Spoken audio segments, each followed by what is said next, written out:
Hey guys, welcome back to the Pizza Planet. This is part 3 of the Truth of Uranus, little Xeno arc. If you're just tuning into this one, check out part 2 and part 1.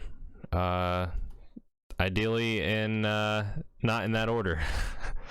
Alright, let's see. A little recap. The adventuring party tasked with reforming a legendary scythe used by Death himself, used to castrate an old god. Let's see, the god Uranus, who has been in long exile, not dead, but taken a different form, the form of the shadowy creature stalking Xeno for the past however long years. It's been a while. Kind of a curse that was kind of like your introduction into kind of powerful magic. You gaining the power of truth through your old literature, and eventually it kind of corrupting you, and truth giving you too much power, toying with you, sending you to the astral sea as a pile of space dust, forcing you to spend 200 years there. And that's all like 2 years ago. You've healed at this point. You've sought out on this journey to form the scythe, the two staff pieces and the blade, and you have a decent idea of where the rest of them are. Last time you made a deal with a Cyclops chieftain who had a very large hammer just like stuck on it, couldn't move, and gave you basically gave you the whereabouts of the first piece of the staff after I teleported that hammer off of... Yeah, it was sick, because the hammer couldn't be picked up by anyone. It's a legendary relic, and you managed to displace it by placing a portable hole.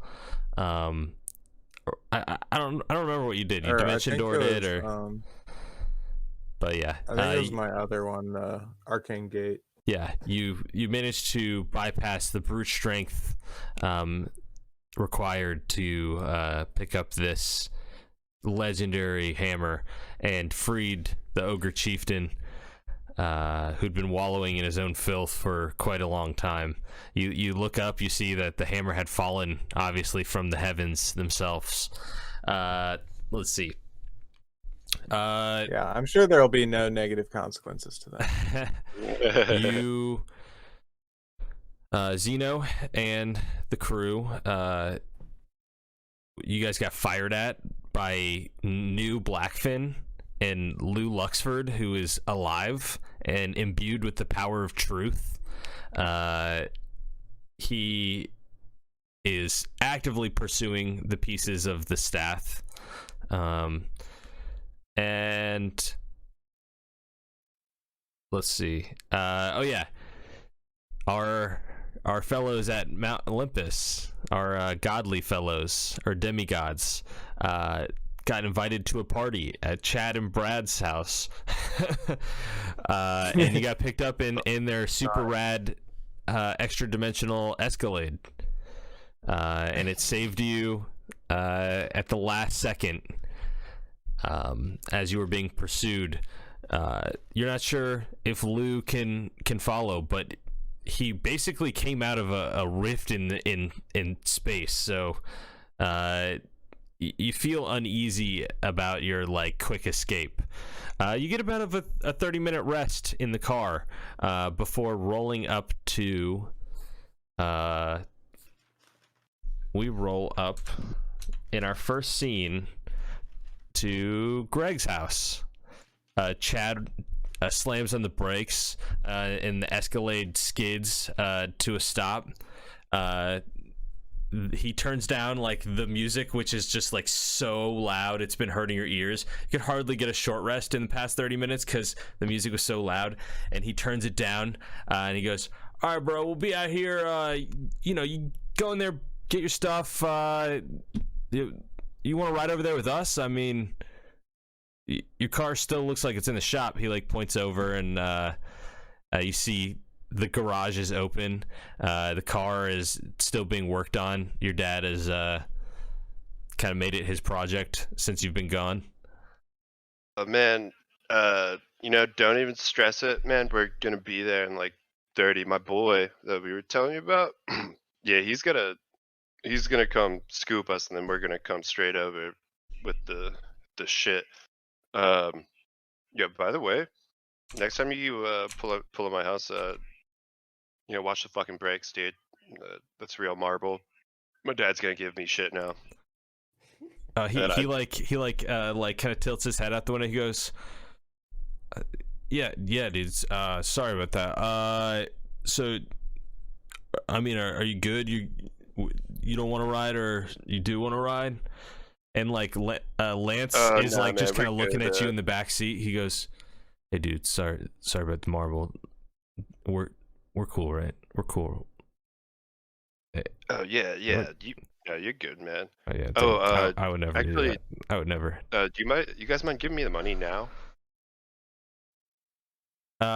Chad goes, bro, I didn't bring the money, bro. I thought I was gonna see you at the party tonight, so I left all my shit back at my place. Oh, it's all good, man. That's cool. I can, I'll cover it. It might be a little more expensive. We'll see. Good rain check. Okay. All right, dude. So we'll see you there in 30 minutes then. Yeah, dude, for sure. Call me. We'll close the door. Okay. Although I'll open it back up, and I can't remember what the professor's name. Zeno and the boys. I didn't mention this, but yeah, y'all come in. Beasley? Yeah. Oh shit! I've been calling you the professor, dude. My bad. It's quite all right. I am one. I'll come in. Let's do it. Yeah, I mean, we'll all go in here. Sorry, y'all. We can only have 5 people in the house. Weird rule. That's a little odd. Okay. Yeah, Lance and Chad will just. Sorry, man. We'll see y'all at the party. Okay, dude. Okay. Oh, Lance and Chad are in the car. They. Oh, I did. Did everybody else get out of the car? They pulled off already. They pulled off. Anyone can get out of the Escalade, unless you want to ride over to the party with them. My suggestion is sticking together. Yeah, we're gonna stick together. Yeah, for sure. Yeah. So when he said we could come in, we'd come in. Hop on out. Okay. You get out. You see your dad is. You can like spot your dad in the window. He's combat training. Fucking typical. He goes. Try not to bother him. Yeah, you don't want to bother him. Do you want to look further? Oh wait, did he like see us coming in?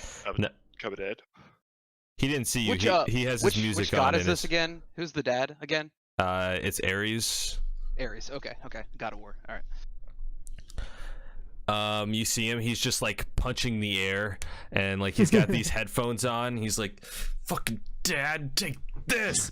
It's like, I'm gonna. You see him like rolling and doing this like combat maneuver on like a hay straw dummy where he like rolls up to it, grabs the crotch, and just like rips it off. And he looks at it in his hands, like pumping, like. Boom, boom, boom, boom, boom. Ooh.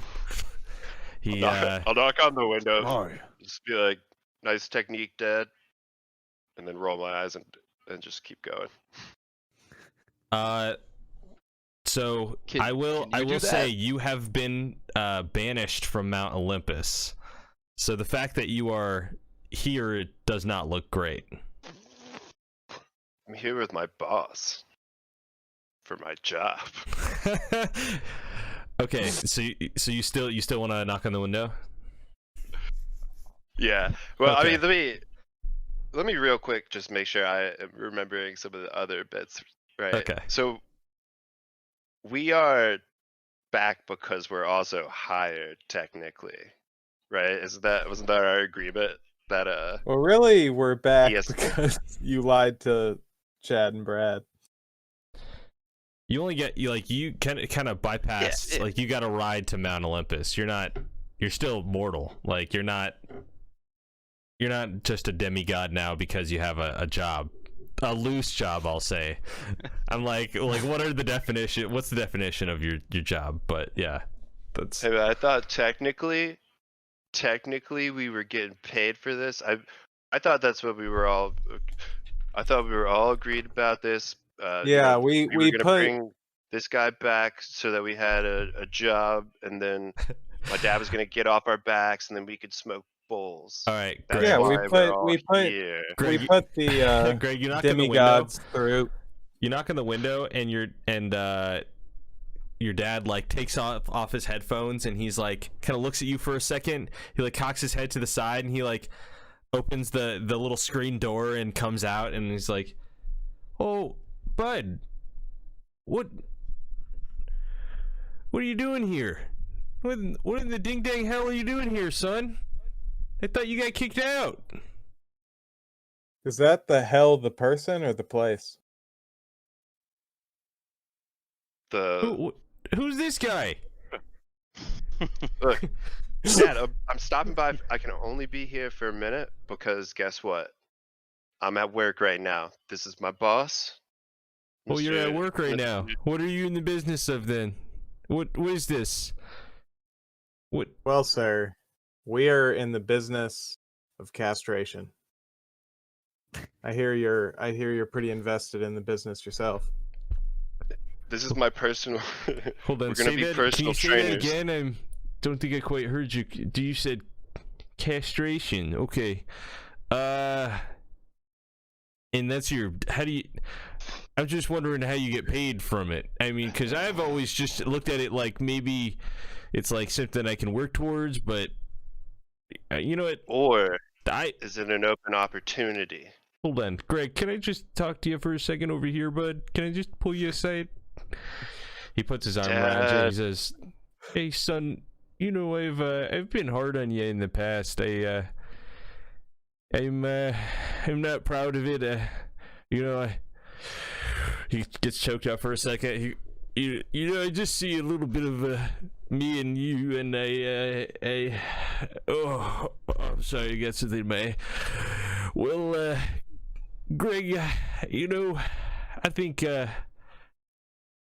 it's okay. I think you're good here. It's good that you're getting some work out there, and I'm proud of you. I'm proud that you're going into the castration business. It just brings a tear to my eye, son. It's a wide open market, Dad. And I'm just now learning about it. I've never heard of. Didn't even know you could make Exactly. money off of it. well, it's a mess. Look, I don't have time to get into the business model, but we just need to get Gramps just off our back for a little bit. I thought something related to castration. You know, he'll relax. Maybe We're this is trying it. to. Maybe this is the time where I finally. No. But. Yes, son. What were you gonna say? Was it? I was going to say, I hope that maybe one day I'll castrate my dad and then you'll castrate me. But that's. Oh, my man. God, it's so touching. Who's this guy? Oh, Oh, it's your hey. cousin. What's up? What's up? Hey, Aries. Uh, Just chilling. all right. All I'm right, you're you good. can- Oh, I Yep. didn't realize everyone could hear us talking over here. Well, hey, son. I'm real sorry for all that kicking you out and stuff, but I can't re-enlist you as a capital God, but I will say, No, Dad, it's cool. if you want, I have that thingy. We'll just say there's something in my office for you, son. Why don't you go there and check it out? I look skeptical for a second. What is it? Okay, you're gonna go in the house. You're going in the house.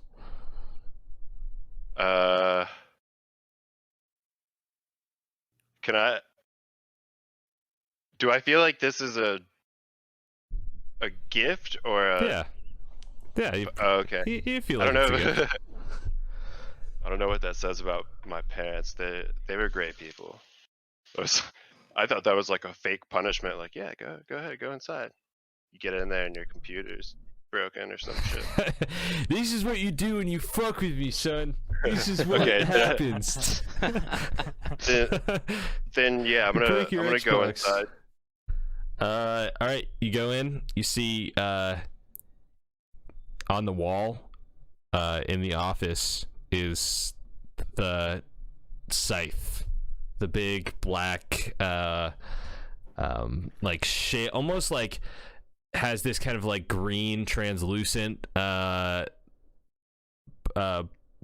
appearance to it, but it's hangs over the back of a chair, or like hangs on the wall behind a desk in the far corner of the room, and it's got a big red bow on it. And as you're kind of stuck in the doorway, standing there, he walks up behind you, your dad. He puts his hand on you, and goes, "Son, I never had the guts to do it myself. This was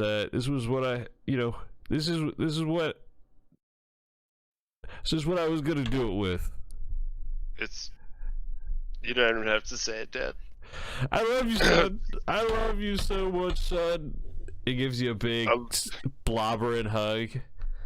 God, I didn't turn around because I'm starting to cry too, and so, but I'm like reaching back. When somebody hugs you from behind, you're kind of like reaching back, like that's a sufficient return. And then That's all you can really do from that position. Dad, could we borrow the car so I can go practice with that? Well, there's a couple of finishing touches I have to do, but you give me 15 minutes there, and I'll fix her up, and you can take her out tonight, and do whatever you kids do. Yeah. Smoke your drugs or whatever. Dad, you're fucking cool. Sorry about swearing. Oh, Yo, it's God. okay. Yeah, son, you're fucking cool too, eh? All right, give me one of these. And he daps you up, and he goes and he starts fixing the car. You see him just banging that wrench on a stupid car. I'm gonna go back outside and talk. Sorry, boys, if my dad's gonna let us borrow the car, and then we can go get stoned. Or what are we doing? Are you holding the scythe now? He comes walking out with the scythe. Just I casually should- talks. He's kind of like it's huge. It takes up like both your arms. You have to to get it through the doorway. You have to kind of go sideways, and it's Hey guys, go smoke. It was off screen, but you did see me step into my room for a minute, and then I came out. Brooks now- is just looking around the house in like the living room. He's just snooping around and just looking around. Kinda. okay. Yeah, roll a let's see, investigation check. Okay. Oh, I Yeah, got I a nat one, imagine so don't worry about Xeno's- that. That one. You like Yep. kind of you knock an expensive vase off of a small. Oh, Yeah, oh, is it's that okay? It's like these nice Grecian urns that you just like break, and you kind of just like sweep it under a rug, like with your foot. There's just like a big mound Just, of pile of put that sharp on my objects under a dad's tab small for rug. me. Yep. That's all good, man. Just blame it on a servant. Okay. All right, we'll do. Yeah, they're humans or something. Okay. Mortals. Oh shit. Like Where? you. Oh yeah, dude, don't rub it in. We know. We're trying to get it back. Kind of for a moment, I stepped Sorry into my for room rubbing and I morality forgot. in for you. I've never been morale in my life. I'm gonna sit on the couch, guys. Did you get Right. done? As I was, I imagine Greg probably would have just stepped in his room and smoked a bowl real quick. You know, just he wasn't gonna pack anything in it. It was just gonna hit what was in there, and then figured like, all right, well, I mean, I'll put a little bit more on top, and then he just packed a new bowl. This is so detailed. I love it. Okay. Your dad finishes with the car. He gets he like comes in. He's like wiping grease off his hands with a rag. He like tosses the rag onto a servant and says, "All right, son. Here's the keys. She should be good to go. Good for extra dimensional travel and." If you do need to, go with your job to, go back between the material plane and this plane, you can do so with this car. So, he tosses you the Nice. keys. He says, "She's all yours." Thanks, Jed. I love you, son. I love you, son. I really do love you, son. I Say you looking love at Say me, it. the other- son. Brooks hits him. Say it back, man. What the hell? I love you, Dad. There you go. That's right. That's my son over there, guys. That's my son. he's I'm just gonna run out of the house. Be like, guys, just I don't know. Are mortals always this emotional? Or was I always like this? Shit. We gotta get our powers back. Yeah, man. You might have always been like that. Just it's coming out now. Yeah, man, I was just like trying to party and then this is the first time he said that to me. Let's just move past it. It's Family bonds run deep, my friend. I wish my father had told me he loved me. yeah, well, next thing you know, he's asking you to cut his dick off and it's castrating rituals and stuff. I guess traditions are what they are. Yes, indeed. Tis true. Tis true. And then I'm gonna hold the keys up and be like, but I probably shouldn't drive. And then I'm gonna look at fuck, but I can't remember how to say Jeff's name. Dionysus' son. His name is Rasmus. That's it. Is he back? He's Just currently reading. muted. I don't know. He obviously was having internet issues earlier, so It looks like he's been like trying to get it. I think it was like not sending audio through. oh, okay. Well, I guess for the purpose of this, it's probably okay because I can't drive, and then I look to him and am planning on giving him the keys, unless somebody stops me. Yeah, I might reach my hand out. Hey, man, Are you sure that Rasmus should drive anything ever? he's a great drunk driver. He But said he how drives would you better. rate that next to Actually, my dad will fucking kill me if I don't. You drive. Yeah, take that into I'm like account. looking at the car, just like. Yeah, Actually, I I'm mean, gonna I look at definitely, Beasley. yeah, I Beasley definitely looks wouldn't alright. crash a few flying vehicles over the course of my I have airship never piloting driven, but I career. wouldn't mind. Something That about number's Zeno, definitely I not also I keep three track now. of. Kiki! Can you drive? Sir, I can drive. Ah, yes. Okay. Give the keys to Kiki. He shall help. That Finally. dude? What about you, Worthless, cuz? handsome bastard. Me? Yeah, No, yeah. I can. You mind driving? Yeah, I can do it. Yeah, I'm a pretty good driver. Quick note: Brooks is actually a terrible driver. That was dramatic irony. Rasmus. I was there the whole time. Exact. He's good. Yeah, of course. Well, Rasmus can go. He can drive. No, thank Valerie. I don't think I'll do that. I've never operated a boat before, and I don't think today's the day that I'm gonna learn. All right, I'll well, take care of it. Cool. I'm just gonna throw the keys in the front seat and then get in the back and.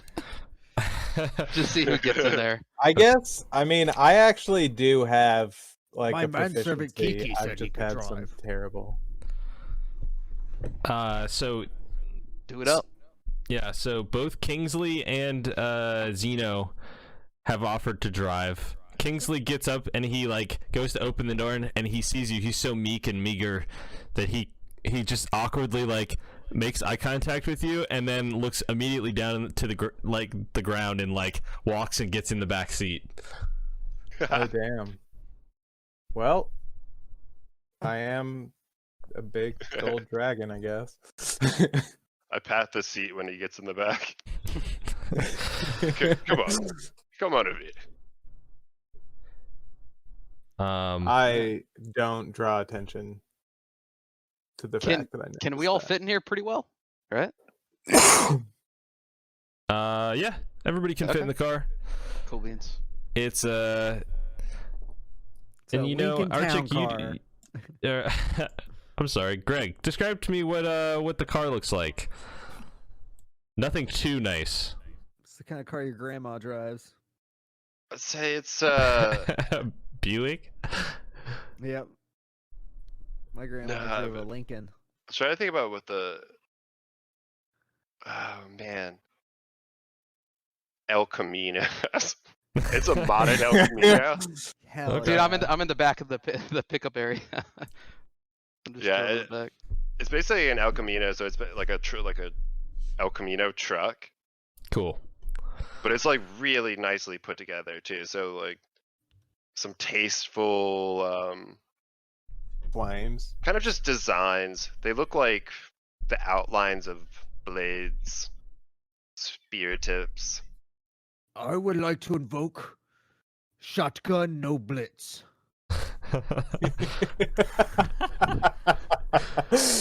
Rules of rules.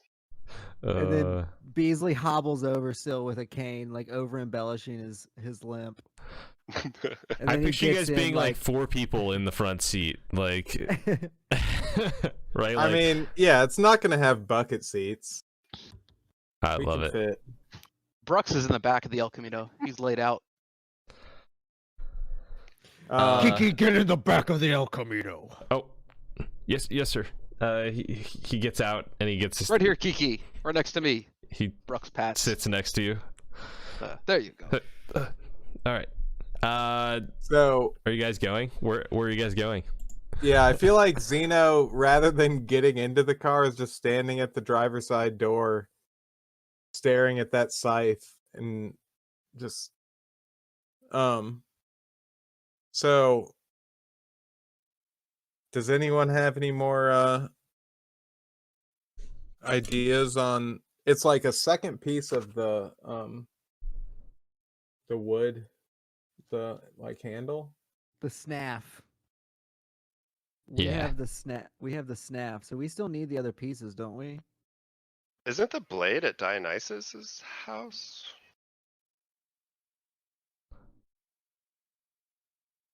Oh, Well, we yeah. got the. Yeah, you're right. Whatever. My goof.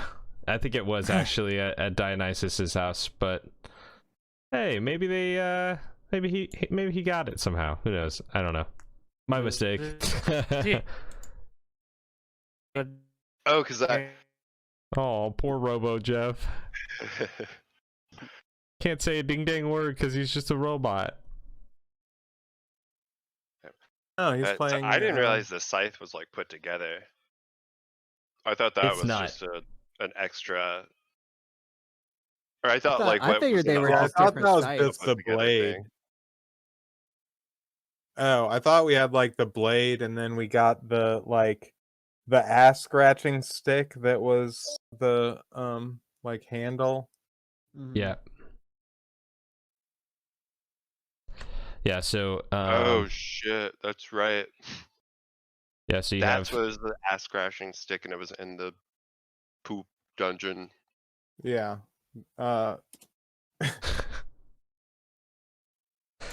This is D&D, guys. This is They're going to get the blade to castrate the god, but first they got to get the asshole scratching sticks. Well, luckily we had a very fine boy to jump to action. That's right. Next If week. you're watching this D&D stream, you should reevaluate your life. That's right. You've been missing out on the best things this whole time. What else is out there? Guys, don't do that. Stop. If you've Okay, gotten so this we far, got- you're a true homie. You're ride or die. That's for sure. I really hope there's someone else out there besides me who's watched a bunch of these videos. Don't say that. That makes You it know. sound sad. But yes, please. Oh, Like there's and also like subscribe. me, Watch our stoof. our stoof. All right, so let's get back Um, into the game. Yes. So We can just the staff stuff is fine. We worked that out. We're good. That's okay. There's a second site. There's Well, but I'm there's gonna- probably more than one. There's places. or in is the world. third piece just like the handle part off of the scythe, I guess? That's right. Yes. Does anyone have? I guess I'm gonna look towards Beasley. Zeno, any ideas roll a let's see. Roll an intelligence check. Oh fuck. Or actually this could be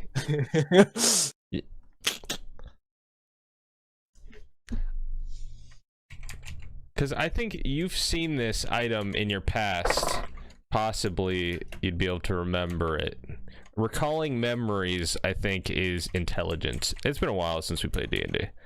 I think it's going to be an intelligence check. Okay. Well, in spite of my +0, I did get a 17. Okay, that's pretty good. You remember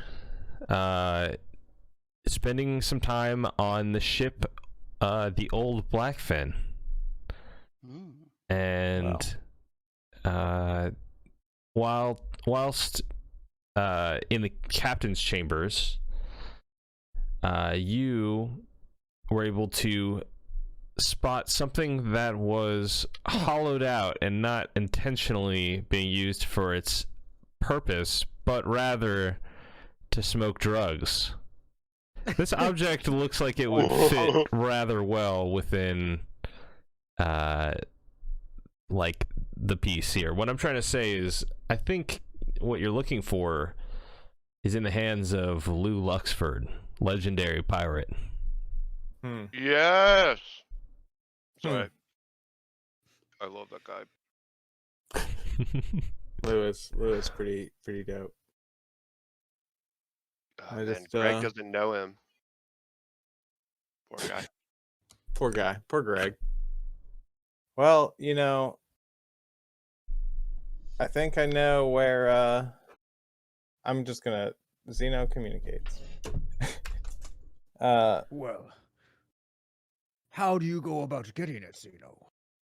Well, we know where they just were, and that was attacking us So we know they will be like looking an for hour us. ago.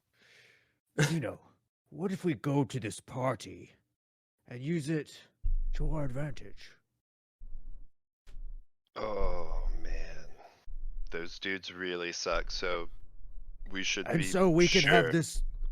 this old pirate man that attacked us destroy their house. 2 birds with 1 stone, yes? Hmm. Ooh, That does make it a little bit more enticing. I'm But pointing my finger at that guy in like a positive. Like, I like that. Just a thought, Zeno. well, you know, I imagine this is a more advantageous place to meet truth than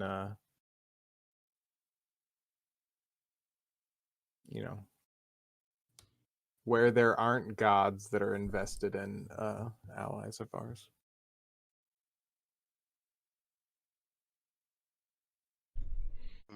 So, Greg, I guess I'm not actually sure if I'm aware of your weed all dumping out. So I might not even be aware of your plight. Oh I yeah, have Greg, another you picture remember in the if you Discord. show up to the party without the stuff, Chad and Brad are gonna go totally ape shit on your ass. That's why I don't want to go to the party. Fuck. But you Oh, got some man. extra stuff, don't you? His I'm personal imagining supply? one of the people asking that and be like my personal stash. Oh, that's not for sharing. Oh. I mean, I guess I could, and then I want to pull a bag out of my pocket, Surely but I would like Zeno to would roll compensate for you, how much is Greg. in there. For fun. You're trying to account Dude, for how I much. thought you were about to be like, I pull out another infinite bag of weed. That's my personal stuff. No, I imagine I have something, but I kind of like want to roll for it for fun. Okay. Yeah, roll But a I don't know what to roll. roll a D100. Come on. Where is the 10? Okay. 53. Okay. We will say that you have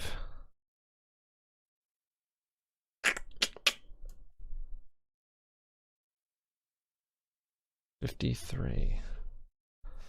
53 grams of weed. That wouldn't be that much. I mean, That's Yeah, That would I actually mean, be a honestly, I was feasible thinking amount. of Actually- 100 as like a pound, so that would be like. okay, that sounds good.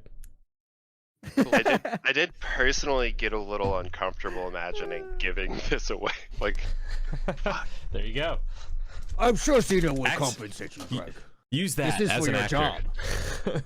I'm sure that his customers will compensate him, but as a member of Hell's Dawn through the Yitram internship program, you will be compensated with all the experience that not getting paid can offer. Wow, that sounds like a great Alright. deal. But look, I have a counter offer, Yes. and I'm gonna pull the blade out and be like, I remember you kind of like were needed this for something. My dad gave it to me. So like I don't mind giving it to you, but like you just gotta help me get my powers back.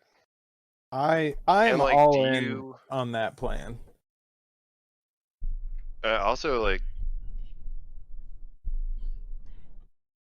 I need a bag of infinite weed. Here, I can. Well, if we I'll draw have you like your a picture. You don't have to give me one. I'm just saying, like, if you find one hear about it. So Like, I need that. if when this is over, you want to travel with me to the physical world in your brand new car, I can have my artificer friend in his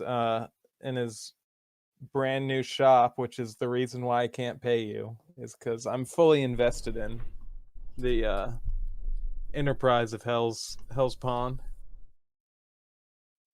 And Roar can probably make you an infinite bag of weed. I think you'll really like him. I think he yeah, would probably be whatever. pretty excited to Look, I feel like you might have misunderstood some of this. maybe. I'm just trying to get my grandfather back for having a job. So like if that gets done, man, like I'm kind of good there. I might come hang out though, but I lost my mortality and Oh yeah. yo, shit's crazy down there. Yeah, it gets pretty wild. We don't have quite as much marble or Escalades down there. Yeah. I mean, like my dad is just really into war and shit, and like I've been to the mortal realm, and like I'm pretty sure like half of it is on fire or something. I don't know. There's some shit going on. I'm just trying to chill, man. So look, you take the blade. I'm only get gonna your give god you powers. bud to take to the party. Yeah, I mean, it's something. They'll be cool. And then I'm like putting the other half into my pocket. And then, yeah, man, like I'll take you back in the car, whatever you need. But I probably won't stay. Just chilling. I mean, that sounds fine. I wouldn't ask you to follow me into a fight for the future existence of the physical realm if you're just trying to chill. Wait, I need one more thing. You got a light? Take. I'm Xeno, handing like you the blade. you're handing me what? The blade. I kind of imagine my character like just holding the blade out. Yeah, you guys are sitting in the front seat of a car. Very It's the best place. You're like, I picture you just like giving it to him, and now he's like sitting in the driver's seat, like with a huge scythe blade, and it probably like lunges off, like it's probably like over all of your laps right now. That's how big and long it is. I say we're so tight. We're probably doing that thing where you like look like you're doing like T-Rex arms or something. Like your Yes, elbows are tucked in. Definitely.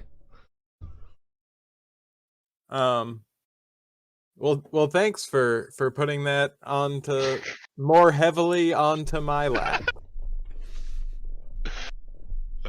Greg's actually laughing. It's a silly situation.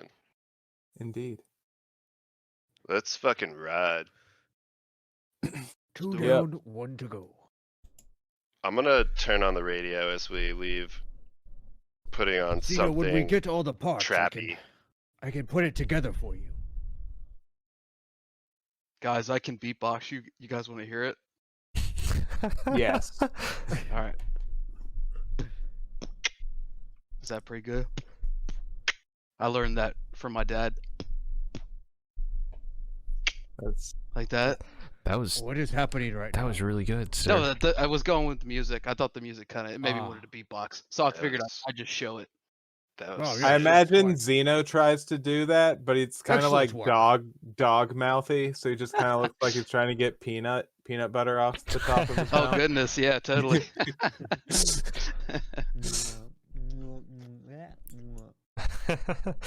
All right, so you guys roll up to the party. You hear loud thumping. There's this is a rager. These big like palisade gates that are like gold plated, or I don't know if they're. I guess they don't have to be gold plated. They could just be made out of gold. I mean, it is brick-painted Olympus gold, after yeah. all. There's a big long driveway to get up, and you see there's people like passed out on the lawn. It's like red Solo cups everywhere, like people making out on like furniture that's been pulled out into the yard. Big thumping music. Boom, boom, boom, boom, boom. You make your way to the doorway, and what do? You get to the doorway. It's a loud party. You just let yourself in? I mean, yeah, if it's a house party. Okay. Right? Cool. Zeno has never seen anything remotely like this in his life. This is all so new. The music is really out of There's loud music going on. And it's like EDM. It's ethereal dance music. Okay. And it's really distracting, but you get inside and it's like shoulder to shoulder, and there's like tons of people, just big wave of people, and probably a good 30-40 feet to get to the kitchen. What are you guys gonna do?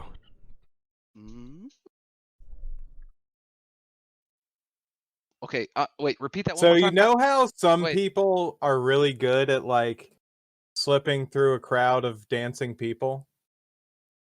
I don't think Zeno's one of those. Yeah, you kind of just get battered back and forth. You don't have that trait. You kind of like. Actually, give me a dexterity saving throw. I need everybody to give me a dex save. All right, dude. Let's slip through. We can slip through. Oh, I was right about Zeno's ability Hell to do yeah. this. I got a 6. I got a non-natural 20. Zeno, are you carrying the blade right now? Yeah, I think I would be. I got a 23. You are carrying the blade, and like people are like looking at you, like this girl's like, really? What the fuck, dude? And you're like holding the blade, you're like kind of like thwapping people with the flat side of it as you like walk by. And it's big. You're like carrying it with your whole body. You get to the kitchen, you see Chad and Brad are making out, and Lance is there, and Chad unlatches from Brad and says, "Oh, sup, bros? How's it going? Oh, Greg, what up, dude? Dude, that was so quick. Did you bring that stuff?" Yeah, man. Yeah, dude. And I'm gonna pull the bag out for him. And nice, bro. What? Ah, dude, looks good. Now, this is some premium shit, isn't it? Or no? I mean, wow, man. I mean, it must be way better than anything he's ever sold you before. I'm just like, I mean, look, it doesn't have a name, but I mean, look at me, I'm fucking high. Are you? Dude, that's awesome. High five, bro. High five. High fives you. Listen, man, we're playing some Flip Cup here in a second. If you wanna come, got some beer pong in the corner over there.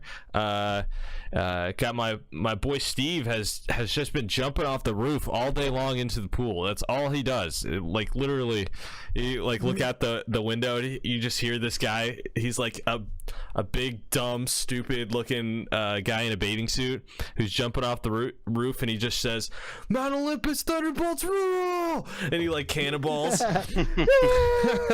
Everyone's like cheers. Everyone's like, if everybody else cheers, I want to cheer. If nobody else did, I'm not going to. Has anyone seen Kiki? I think I might need to go find him. He must have gotten lost in the crowd. Yeah. Oh man, You I'll help look you. Is he I'll behind help you. still you. just carrying a perception giant check. backpack? Yeah, he's carrying a giant backpack. He's got a How, huge like it's like the size of like Majora's Mask, that mask trader who had like the huge backpack. Mm-hmm. I wanna give Beasley advantage, but I want to do it by saying that I lift him up like under his arms. I would say how, because you're not very tall too, right? No, I'm pretty short.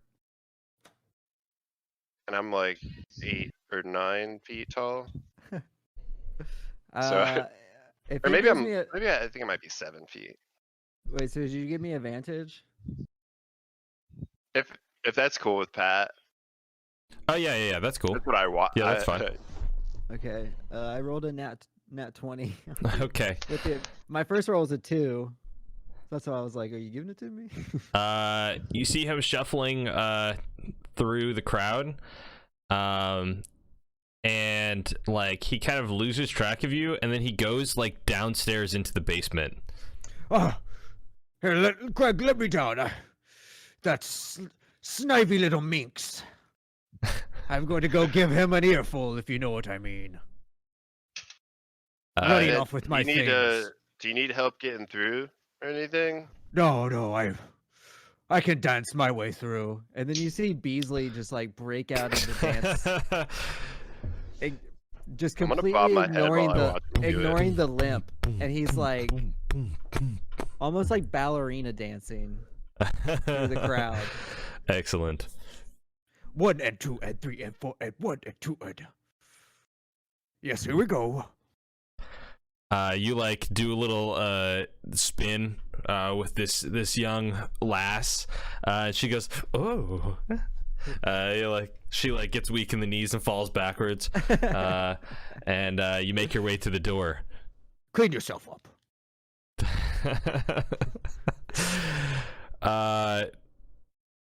So you get to the door and you start to go downstairs. You see Beasley, or I'm sorry, you can see Kingsley is like in the middle of like this, like there's flashing lights now going on, and there's like a dense like smoke fog, and there's like people with like mesh shirts, and like they got their fingernails painted, and it's getting real weird down here in the basement. There's like Reminds me of my younger people are days. tripping out. And you see Kingsley, who's like somehow managed to doff his pack and like is now wearing like a sleeveless, or he's wearing like a mesh tank top with like fingerless gloves, and he's like doing a rave dance. Beautiful. He's really coming into his own. He's learning a lot about himself.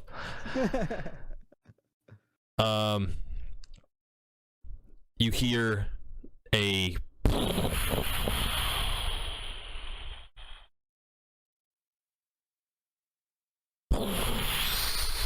and the music is so loud it's really hard to hear. Everyone roll me a perception check.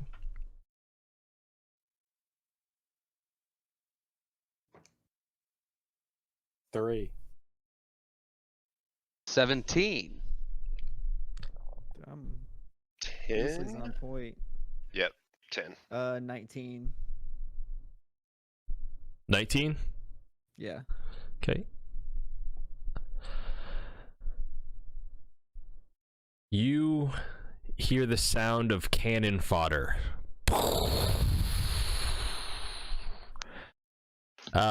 Someone in the backyard yells, "Cannonball!" And then they look up at Steve, and Steve just gets a cannonball to like the side, and he just goes flying off like a good 20 feet into a standing wall. He goes, "Metal is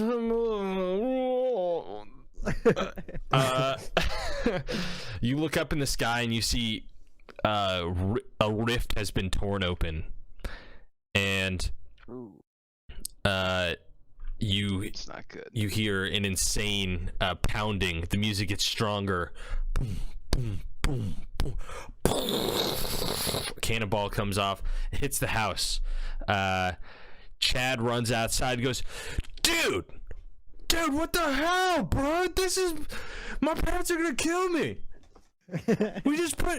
Dude, this is our new summer house. My parents are gonna literally flip their shit.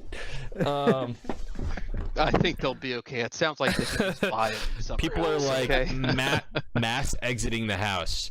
You see a bunch of ropes come down from New Blackfin as the ship like hovers over the house. Quickly like sweeping down the ropes, almost like spinning around them, is Lou Luxford and these kind of shadowy versions of his pirate crew. Can I do something real quick? Okay, what do you do? I just want to look around the room for any available things to like smash into enemies. Okay. Like I'm gonna like preemptively, because I don't use weapons. Like I don't have any weapons. Yeah. I want to smash stuff on people's heads. Okay. There is roll a perception check or an investigation. Yeah, let's make perception. Are they both is perception Or and investigation, wisdom, right? if you want. If you want, I'll allow it. It's kind of iffy. Can I also react? It's mine's an 11. You guys have a split moment to do something before either rushing outside to get a better look, or like kind of separating from the crowd, because right now the crowd is like freaking out. Yeah. Brux wants to just get outside to a clearer area, just kind of disperse amongst the crowd, so he's not so packed. Okay, I picture Brux like there's this big sliding glass door that just gets like smashed with shattered with a shockwave from the cannonball. And I picture Brux just being able to like duck in and like get outside. You're kind of standing outside in this nice patio area that's like marble, beautiful crystalline pool that's like just $1 million pool. Okay. And you see like these big ropes that are coming down that people are like, these shadowy pirates are sliding down and around, and Lou Luxford himself is sliding down too. Okay, so what did you get? All right, boys. What did you get, Brux? I'm sorry. What did you get, Greg? I got an 11. An 11. It was a. You see in the corner, 1. some guy is packing up a bowl, and he's got a bong, but it's not any bong. It's a battle bong. Battle bong. Oh my god. Yeah. It's a bong that's meant for war. So hell yeah. A war bong, if you will. Is it lances? It is lances, yeah. Alright. He's been working the extra hours at the country club to save up for this. He bought it from some sketchy website, like behind his parents' back. Had to get it shipped to a friend's house because his parents are super strict. Probably Chad's house. Who knows?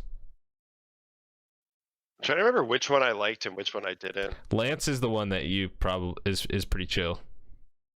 Lance is like Kingsley. He's just a quiet, like, he's a guy who's like obviously not in his in the right friend group, but he's kind of just always said yes to things, and just he's now a kind of a douchey bro by proxy, if that makes sense. Yeah. Knew Chad since he was a child. I get it. It's not his fault.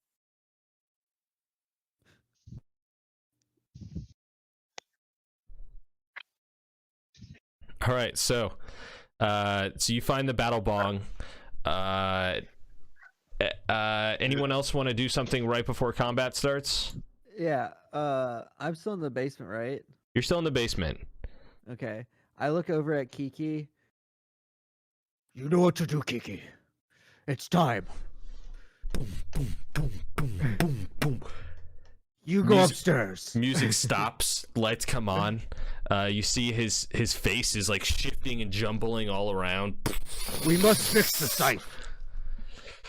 He starts pulling the pieces out of the bag.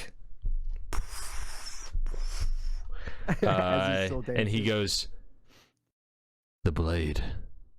Where is the blade? It's upstairs with Zeno. We must act fast. Our distraction is here." And he walks towards you, and you guys walk up the crazy staircase to get upstairs into the. And at the beginning, who were you just talking to? What? He was talking Did to. I hear it right? Yeah, that was Okay. Kingsley. Oh, sorry. You said like this shifting face. Yeah, Kingsley's face was like shifting around and metamorphosizing. I thought it was like a specter. So, Zeno, what do you want to do? You get one chance, one opportunity. Okay, well, I was gonna just cast mage armor on myself, but Okay, that was an perfect. interesting aside. I'll still do that though. Okay. I mean, All right. I need everyone to roll initiative for me here. You hear the jolly like rhythm of the pirates cannons and the stomping. Yo ho ho and a bottle of rum. Oh, da, da, da, da, da. And you see a bunch of pirates like swing around ropes and land on the ground, like shadow scabbards, or what the fuck do pirates use? Scimitars? Shadowy scimitars. Yeah, scimitars. They land on the, like just beside the pool. Curved swords. They had curved swords. And we're gonna do this theater of the mind, so there will be no battle map or anything like that. So if you have questions about something, I'll just describe it to you. Do they look as cool as I'm imagining it right now? They do. Sounds like badass. Yeah, they all Zartek's kind of have. imagining it really cool. I They mean, all I have thought to- I was imagining something cool, but he's really throwing it. I pictured his minions kind of like. Do you know like the common enemies in Power Rangers? How they're all just kind of The like. putties. Yeah, Yeah. Yeah. The fucking putties, dude. Hell yeah. but they're like pirate themed. Okay. I'm pretty sure there was like an episode where there was like pirate themed putties. Oh, I Putty bet men. there was. Yeah, it won't surprise me. Their faces are all jumbled up too. So, can I get an initiative order? Brooks 25. got a 12. Brock's got 12. Okay. Yeah. Zeno got an 18. My headset died. I got a 14. All right.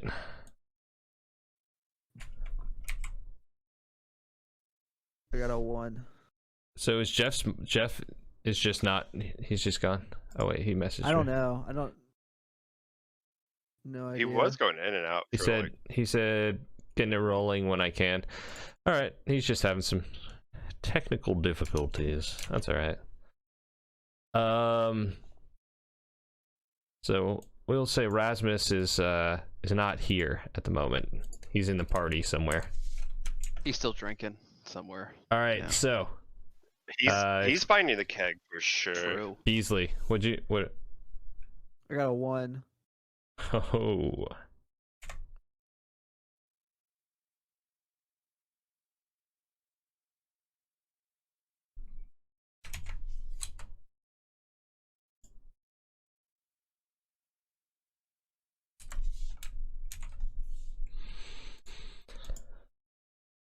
Okay.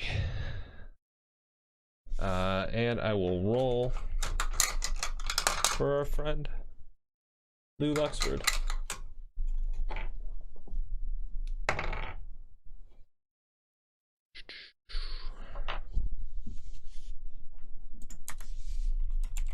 Are temporary health points considered a shield? Wait, what? No. Just shield bonus literally mean It's like gives you plus like 2 a AC. shield bonus? Oh, a shield bonus? Wait, what? I'm looking at unarmored defense. Oh, you might get bonuses by just holding onto a shield, maybe? By having a shield in your hand? For some perks, I think. Oh, it's pointing out that it just means that like that's not considered armor because it's while you're not wearing armor. I take my hoodie off. All right. Calmly take your hoodie off, throw it onto the couch, raise the battle bong. Alrighty, guys. Top of the round, Xeno. These, we'll say eight shadowy minions jump down, and then the first to get to the ground. You see two. They're on the other side of the pool, which is a good 15 to 20 feet away from you, assuming that you've stepped out onto the patio, away from the crowd. Yeah, I would think I'd be kind of making my way. Okay. Can I have to step I was over, thinking like... I'd try and be like by the entryway, kind of not be. Okay. Just inside. I or guess outside? if people are running out though, people aren't really running. People are running towards the inside because they're trying to leave. So people from the backyard are leaving.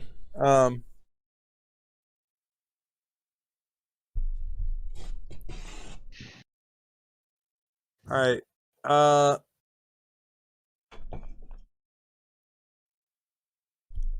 Well, shit. How far away is the plane from me? How far Or away not the is plane, airship? New Blackfin? Mhm. New Blackfin is probably a good 75 to 85 feet up in the air right now. Okay.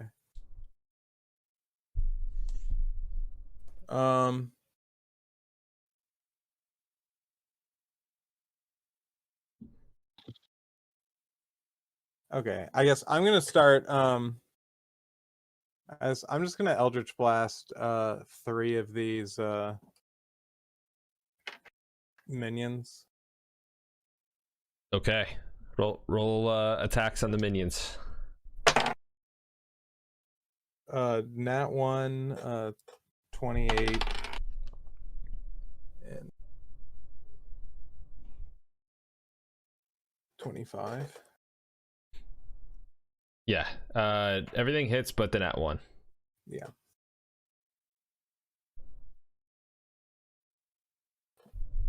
Kind of see Steve getting up out of the rubble. Your nat 1 Eldritch Blast just like pummels him back in. I'm okay. Thunder rolls rule. So one of them takes 10, one of them takes 7. 10 and 7. Okay. You kind of see the shadow like kind of dissipates as your beams kind of like shoot through him. Like there is a shockwave that's sent through like the minion's body. You see it kind of ripple for a second, and then the wound kind of like piles back in and reforms the body. They look at like the hole in their body, and then they look up at you, and then they look like they go to attack. So Xeno. Okay. Yep. You have 2 minions that run up and attack you with their scythe. They're right next to you, Brux. By the way, they're like have to run up just to the side of you, Brux, to make this attack. So they're within range. Okay.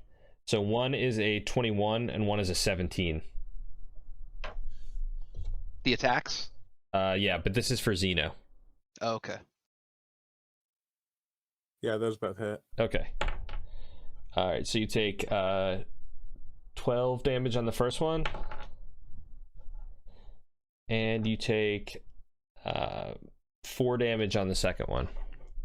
So 16 altogether. Okay. And you see Lou get to the bottom of the rope, and he lands, and his dwarvish form kind of just jiggles for a second. His peg leg, which is new and shiny and like ebony, kind of like crumbles the ground as he steps there, as he lands.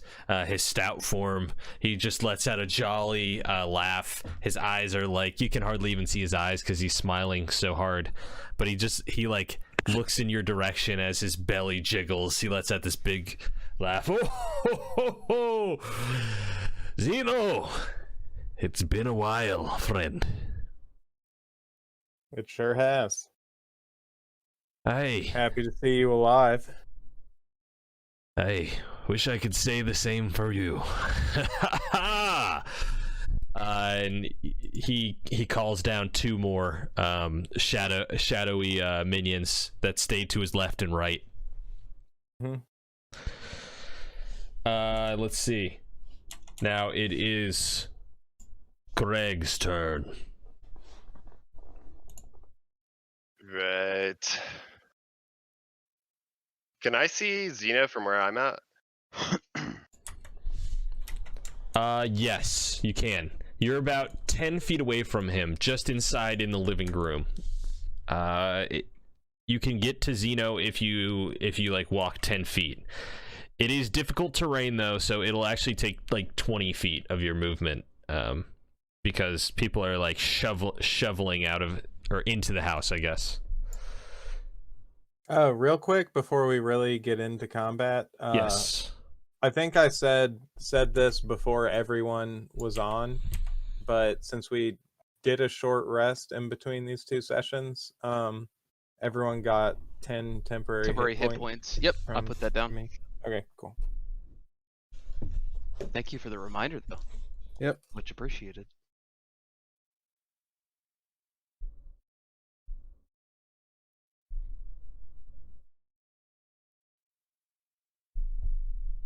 All right. So Oh, that being yeah. said, Greg's up to bat. I'm gonna shove my way through the crowd, get up next to Xeno, be like, yeah, dude. Who's this fucking asshole? Well, he was captain of the Blackfin last I saw him, and it seems like he's decided to start taking power from Truth, my previous deity who threw my body to the ether for 200 years, because that's the type of shit that Truth will do to you. Saying that like loud enough that Lou can hear him. Fuck. Well, good news. I found a job you can pay me for. And, okay, maybe I'll just, like, step in front of him. Like, hands up, like, what's up? You like physically get in front of Xeno? Maybe, Or like, put I'm not trying to yourself- block it. I'm not going to block the view. I'm just trying to, like, put myself between them. Okay. Yeah, definitely. It And takes the then- rest of your movement, but you can move to like right in front of Xeno. And then for my action, I think I'd like to actually just prepare a reaction. Sure. If like, I'm gonna go for a grapple if Lou comes close to me. Okay, cool. I might. I'm gonna look and see if I have opportunity attack.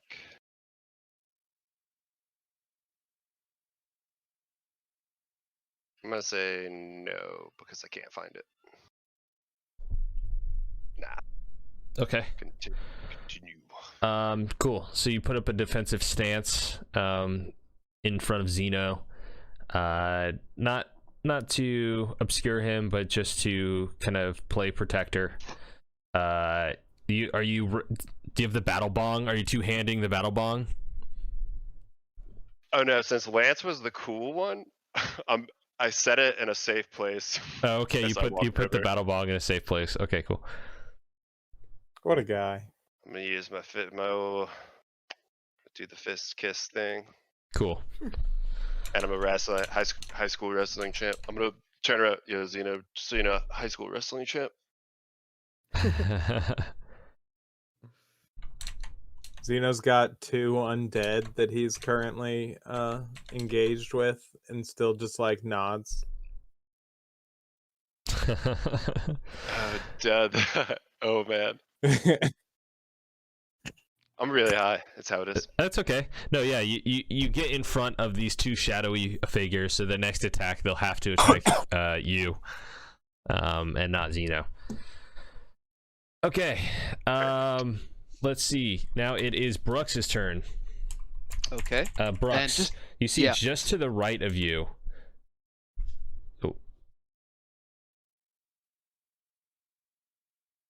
Oh, sorry. Hello? Oh. Yeah, sorry about that. Something just happened with the stream. Just to the right of you are 2 shadowy minions. Yes. That are squaring up to attack Greg on their next turn. Okay. And just to set the scene for you, you guys are like in the backyard of this like fancy pantheon where like there's marble that like meets like this like beautiful poolside, little floating pool toys in this beautiful bean-shaped pool, palm trees.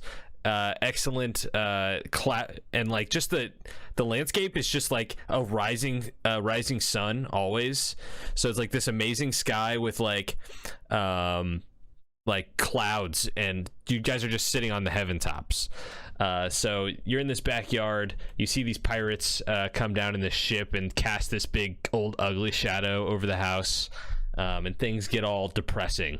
Like you can feel the physical manifestation of these dark feelings. Okay. All right. Well, Brux isn't a fan of that, so Brux is gonna stomp that shit out. So okay. So relative to where I'm at, how far away am I from Greg? You are right next to Greg. I was right next to him. Okay. And then we have the 2 enemies right in front of us, essentially, right? Correct. Okay. Let's see here. All right, so the first thing I'm going to do is go into a rage. Okay. And I'm going to also choose to go into a frenzy while I rage. So the next turn I'll get that bonus action on attacks. Here.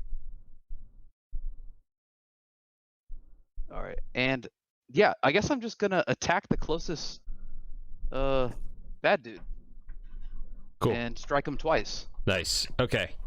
Roll your hit. Mm-hmm. First one's 14 to hit. Second one's a nat 1, so that second hit's not going to hit. Okay. All right. Did the first one hit 14? First one, 14 does not hit. No. Okay, so then I miss altogether. Okay. On my attacks. You swing at it, and it just the like shadow kind of displaces itself from you as you you go to swing at it. Are you swinging with your hands? No, I have two hand axes. Okay, cool. Yep. Yeah, as you swing at it with your hand axes, the shadow kind of displaces itself. You almost swing at Greg, but it misses. Ooh, this is not good. Not good. Now, Lose real. The minions will go. There's minions just to the left and right of Lou, and they start shifting form. You see them fall down on all fours. Their like backbone comes up and like a spine starts forming and shifting out. You see like their heads start shape shifting into that of like a man's face, and their body starts turning into that of like a lion's body, and they essentially turn into like these shadowy versions of manticores, and they're kind of like two, there's one on either side, these two big, probably 12-foot manticores that are like just sitting right now. They're kind of snarling, and those are those human-faced lions, those weird-looking motherfuckers, right? Yeah, That's what correct. you're describing. Okay, manticore, gotcha. And that is their turn. They've completed their ritual to transform, so just know that they can do that. Let's see. Now it is Beasley's turn. Beasley.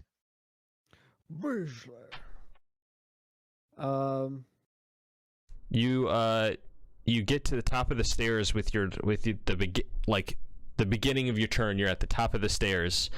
You see in order to get to Zeno or get to the rest of the crew, there is like a dense wave of people exiting.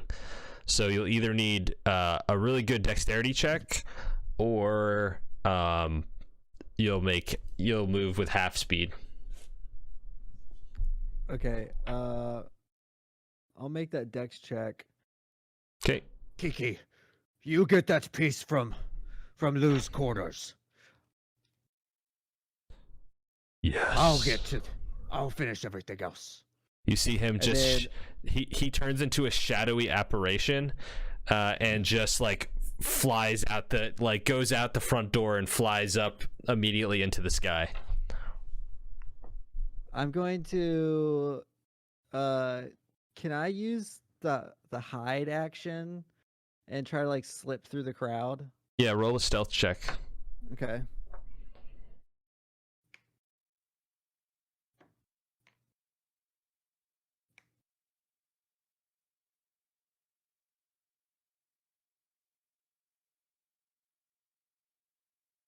$18. Okay. You feel like you're pretty well hidden. You're able to kind of just, it's not necessarily hiding, but you're like in a crowd of people, and it's easy, it's just chaos. So you're like kind of playing off of the chaos there. That's your element here.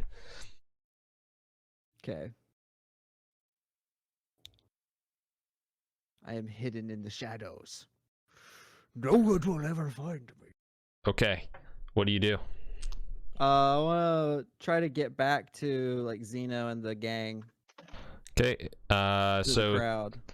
So you're moving at a relatively slow, stealthy speed, and with your dexterity roll that you rolled for your stealth, I'll say you're able to get there with very little movement to spare.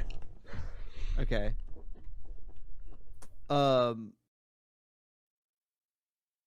Okay, I'll just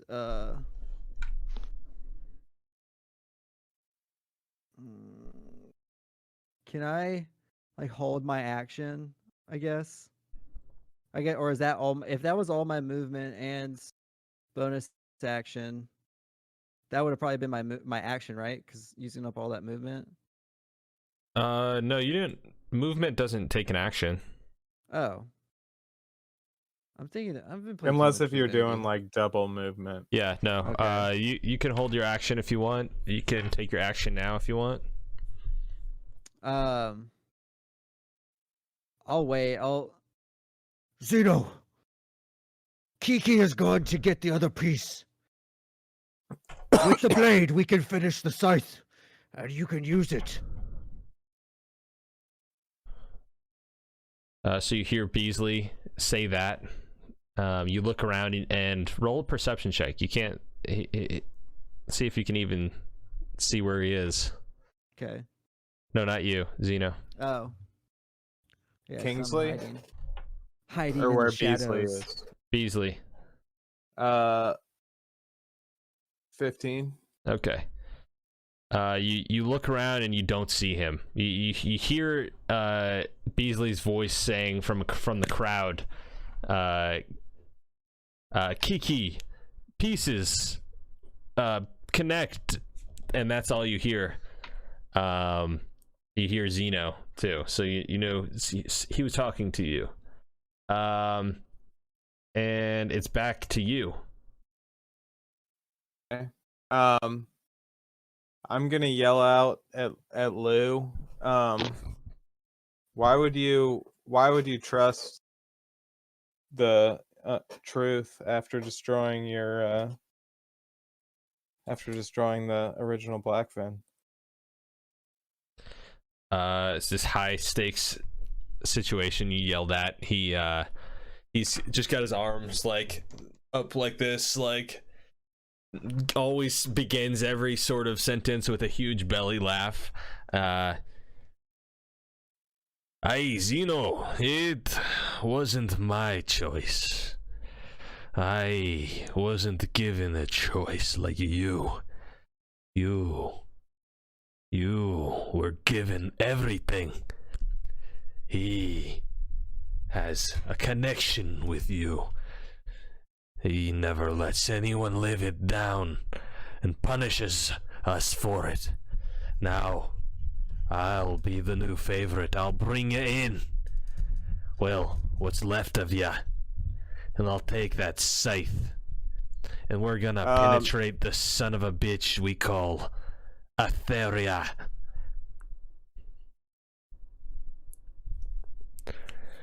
And you hear him, he says they're gonna penetrate Aetheria, and you don't really know what that means, but okay, well, it sounds like they're gonna fuck the earth. Yeah, that was kind of what I figured the Aetheria would. Anyway, I was ready to cast Scorching Ray on him before he was even done talking. Okay. So, roll me some attacks.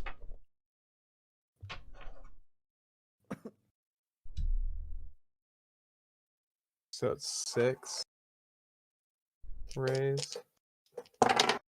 Oh fuck! I heard that one. That one bounced.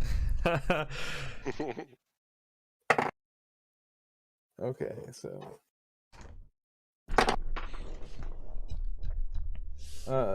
2 21s and then a 18, 17. 2 21s and an 18 and 7. They all hit. Yeah, they all hit. Okay, and then a 22 and then a 10. 10 doesn't hit. 22 hits. Okay, so 5 hits. I can start mathing if someone else wants to, since I'm rolling. Yeah, sure. 10 d6 right now. Yeah, you just tell me how much you did to him. Yeah. I'll just describe what it looks like regardless, because it's going to be a lot of damage. Big explosion that happens, consolidated on Lou Luxford's face. Dust rises up. You see the manticores.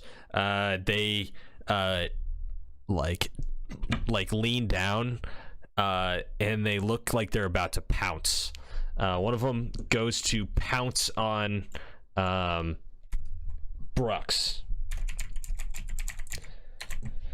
He this giant human-faced shadow lion basically jumps on you. He's going to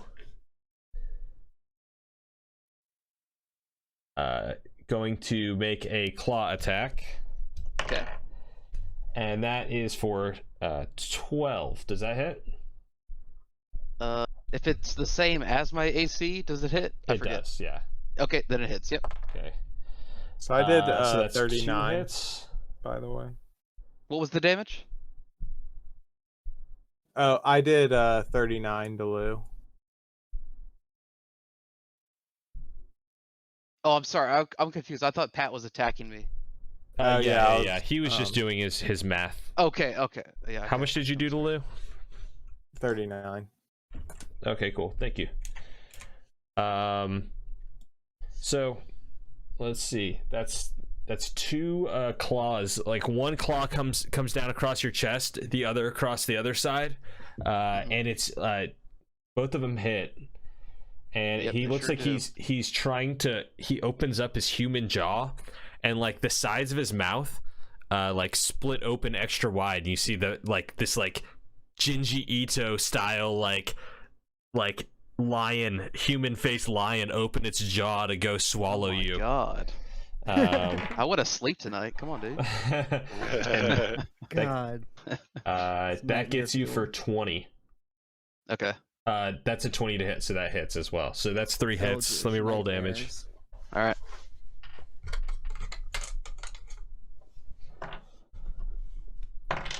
All right. So that is 7 for the first claw attack. 7 for the second claw attack, and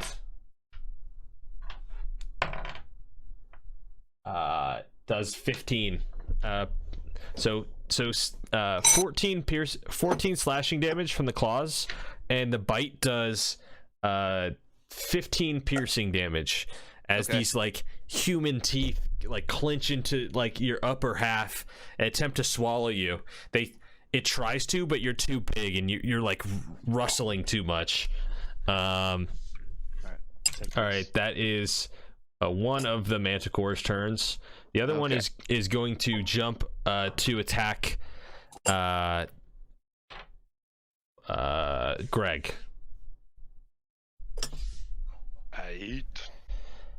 All right, so same thing. He's gonna try and slash you with both his claws. Actually, we'll say this one is going to. It's gonna jump and it's gonna like, rather than attack you with its claws, you see you almost square up with it and you see it like these two shadow minions kind of step aside as this Manticore steps up, and you like go to square up and you see as you're like ready to like deal with its claws, you see this like tail rise up, the scorpion tail, and it kind of eclipses part of the sunrise for a second. It's like a shadowy, like disgusting, gnarly looking scorpion tail, and it's going to attempt to hit you with 3 tail spikes. So that's a 19 to hit for the first one. Yep. That is an 11 for the second one, and a 9 for the third one. Nope. Okay, so it hits once, and we do 11 piercing damage. Do you have to do anything about piercing damage? No, never mind. That's temporary health, not armor. Yeah. And it leaves a shadowy spike in you as it pulls back. You notice you have like a spiky shadow barb in your chest. Oh god. So yeah. Big manticore that's standing right at there's 2 huge manticores that are standing like on the edge of this house. You guys are kind of back in the doorway. These 2, there's a bunch of, we'll say there are 8 shadowy minions there, 2 that are weakened, and Lou Luxford, who's still standing about 25 feet on the other side of the pool. By this time, most of the people have left the house. Most of the people have left, so it's starting to clear up. You can move normally. Now it is Lou Luxford's turn.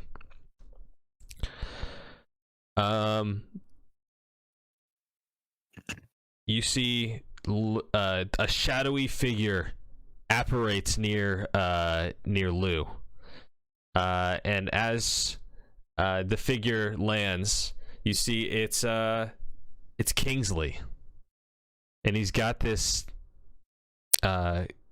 look on his face, like he is a different person.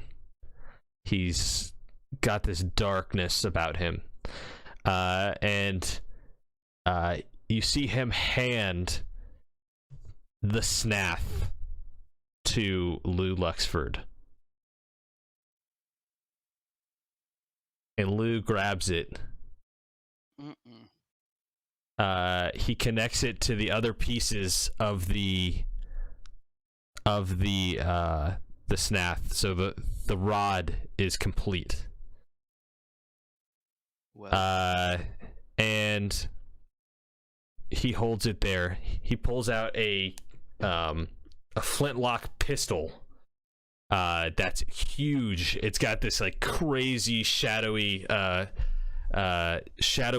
almost like brass filigrant to it, and he holds it up, and he's gonna take a shot at Zeno.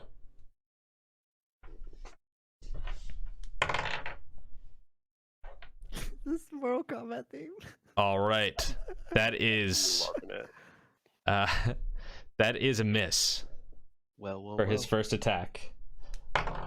Second one, does a 15 hit? My AC is 15. Okay, so the second one hits, and the third one misses. So he will hit you for 18 piercing damage. Alright. And he like looks at the pistol, blows the smoke away. He goes, "Aye, Zeno, I'll be accepting the terms of surrender, if you do so wish." And starts like reloading, putting more black powder in his pistol. Manticores are gnarling, growling. Now it is Greg's turn. What do you do?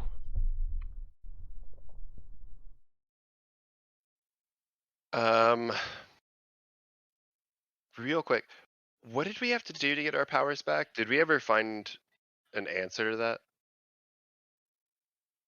I feel like the answer is likely through Zeus. I don't think we got a straight answer, but I mean, he took him away. I think you need to earn his approval, would be my guess. Okay. Greg pulls out his phone for just a second, and you see him look at his contacts to call his grandpappy, and he puts it back in his pocket. You look at Zeus's little contact picture. It's your dad and Zeus wearing matching sweaters on Christmas. It's you kind of like off to like the picture is cropped, so it's just Zeus's face, but like you look at the picture with your dad, your grandpa, and you kind of just looking like pissed off that you're there, and you have to make a decision in this moment. I'm thinking to myself like, I'm kind of thinking to myself like, fuck grandpa, like I do this shit, like sort of like I'll prove you wrong by doing the thing that you told me to do. Yeah, totally. And then, would you say that Lou Luxford, is he still reloading his pistol, perhaps? Yeah. And then, oh, is the Manicore still on me though? Yeah, there's a close is it Manicore to on you, and there's a Manicore on Brooks. Can I pull that spike out of myself? Yeah. You. I want to do it. Yeah. Okay. You grab it, get any sort of like holding you can on this shadowy kind of gross like gnarled barbed spike that's like lodged in your chest and your shoulder, and you grab it with you kind of have to grab it with both hands. You rip it out, and it you have it in your hand right now. I want to throw it at Lou. Can I throw it like a throwing weapon at Lou Lunsford? You can. I'll say it's not a thrown weapon, so it'll be like a kind of found object sort of. That's fine. I'm not even like trying to do damage. That's how you want to throw it at. Just want to say that would be your action. Is that how you want to spend your turn? There's that mana core in front of me.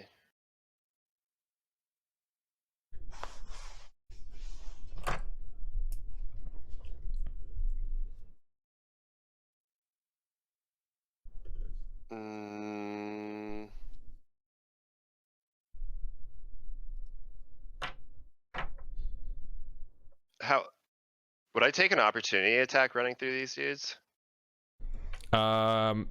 If you were to back away, you can use your action to retreat, while mindfully not taking an opportunity attack, but it would be your action. I want to attack Lou. Of like if I had to like run through an opportunity attacker. Okay, so you want to move forward if necessary. Yes. Okay. All right. So here's your options. You can run through the crowd. You would get probably like 2 opportunity attacks, I'd say. Then you would have to decide, do I want to take the most direct route would be to jump across the pool, and I would make you make an athletics check. It would be like a standing or like a running jump, and then depending on that would be depending on if you get to him or not. So what do you say? You want to do that? I did not realize it was that far, but yeah, you explained it to me. I want to do it. Okay. Yeah. All right. So first attack does hit. It's from the Manticore. He hits you with his claw. Second attack. Was it higher than a 16? It was, yeah. Okay. And the second one from the minion does hit too. So let's see. Claw. You take 11 damage from the claw, and 5 damage from the Shadow Warrior.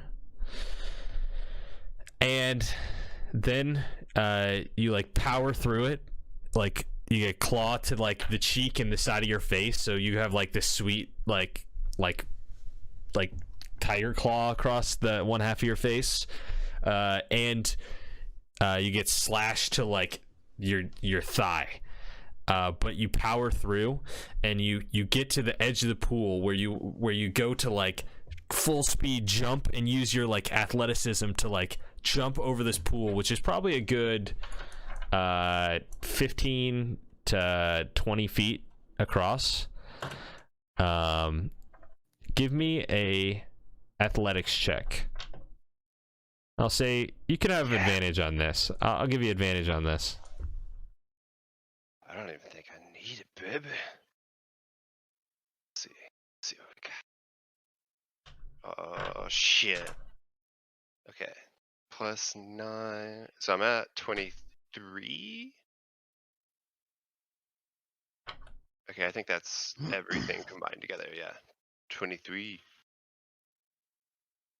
23. Okay.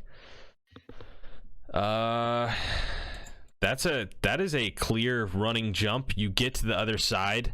You kind of like, you don't even fall. You just slide on your feet across marble as like you jump over this pool. There's like a floating like.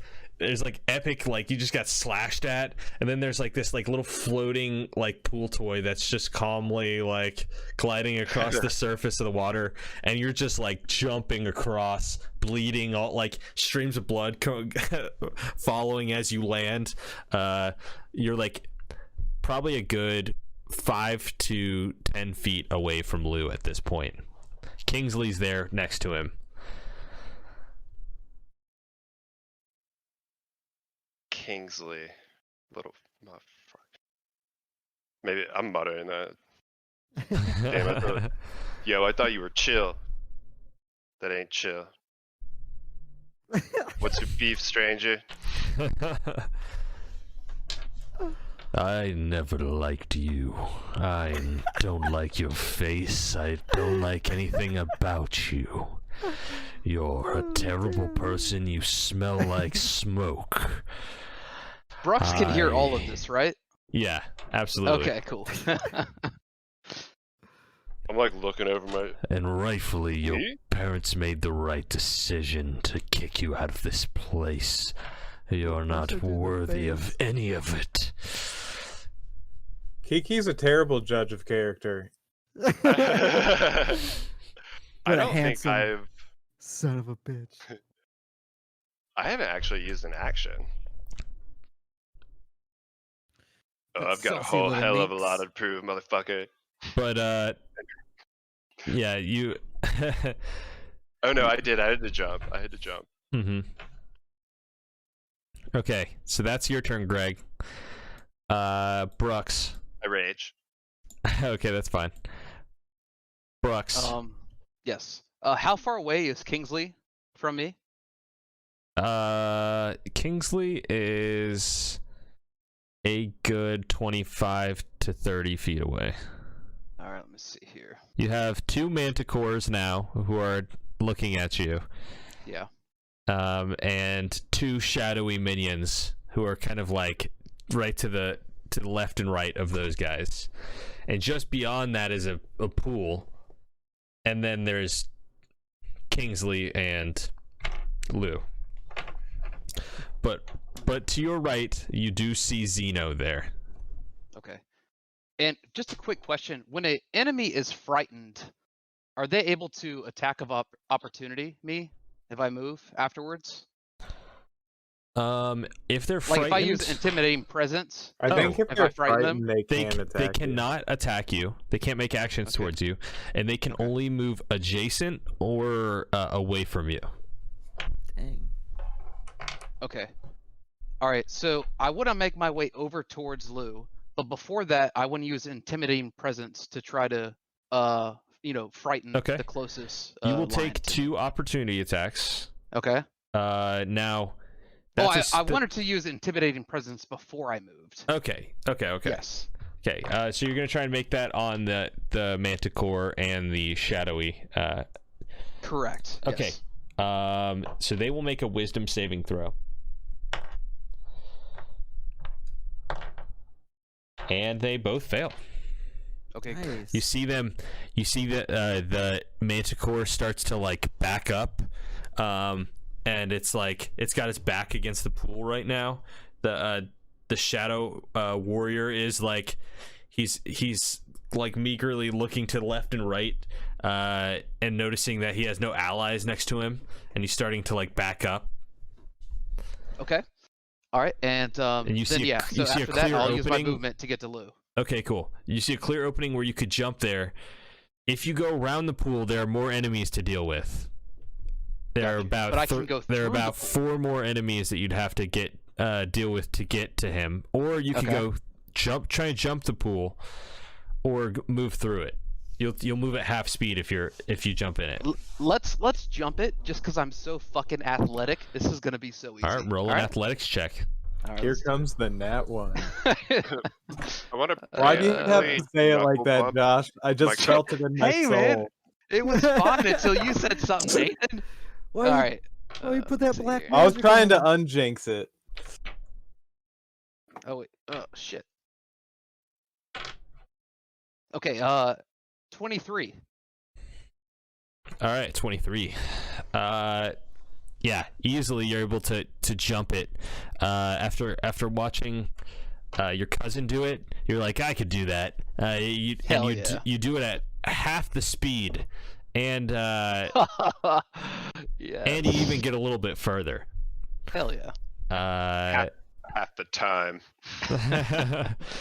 That to be said though, he also got attacked twice, and then he jumped, but obviously, you know, that's because he's not as good as you. Okay.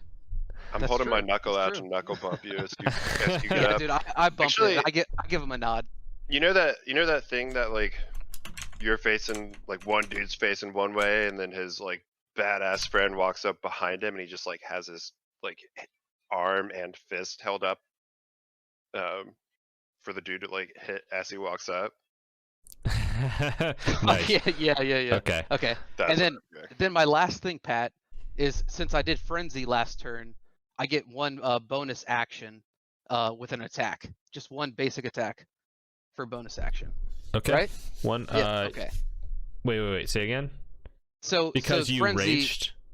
So I raged and I chose to frenzy as I raged. Oh, okay. Yeah. And then frenzy gives me that bonus action to do an attack. Yes, sir. Okay. I got a nat 1 to hit, so obviously I miss again. Okay. I can jump and pull. I can't hit an enemy though. Hey, Oh, man. that's my bad. You go My to hand's pretty bloody. yeah. You go to like attack him, and you like your phone falls into the pool. Fuck. And you look at And the that would bottom. be my turn. Yeah, that's your turn. You watch your phone just like kind of sink to the bottom of the pool, and yeah. All right, so you guys are in locked in combat with Kingsley and Lou Luxford on the far side of the pool. Meanwhile, we have minions who start to form a semicircle around you guys. There's 8 of them. Damn, dude. And they start to they get in front of Lou and they kind of form this you know, like they're like a crowd in front of Lou and Kingsley, I'm sorry. Now Greg. Oh no, Greg already went. Okay. Now it's Beasley. What do you want to do?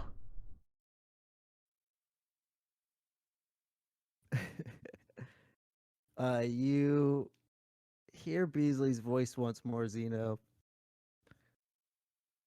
If you will not give it to me, Then I shall have to take it. And I'm gonna try to sleight of hand steal it, like jump out of the shadows and steal the blade of the scythe. Okay. So So you see this old man. Do you take your true form? Yeah. Okay, so you see shadow swirls around Beasley as this old man facade wipes away. Describe your character, Payne. He is a dark blue tiefling with red eyes, very sharp teeth, like ram's horn, and he's kind of wearing like black pattern armor with the symbol of truth on his chest. And what do you do as you unveil yourself to Zeno? I just start charging at him, trying to I was gonna just try to steal it, and then you have about 10 feet between you and Zeno. okay. I don't have any weapons, so I'm just gonna try to Is he locked in combat right now? You do have the bag. I do have the bag. I'm not gonna use the bag because I feel like the bag's kind of It's chaotic. It's so You have chaotic. no idea. You lit I'm yourself on fire with it last time. Yeah. He's just kind of derangedly running at Zeno, Okay. with his grubby hands.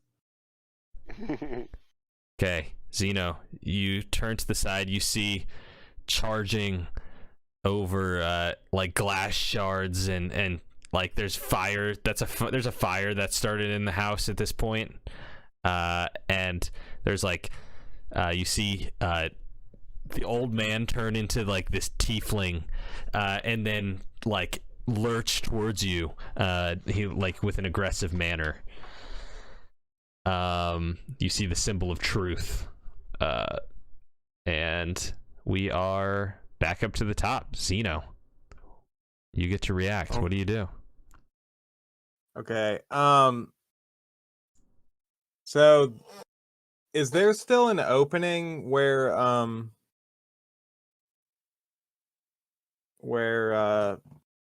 Josh, what's your character's name again? Brux.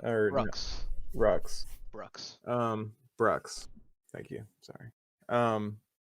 Is there still that opening from where he ran through? There should be yeah. They're frightened till the end of my next turn.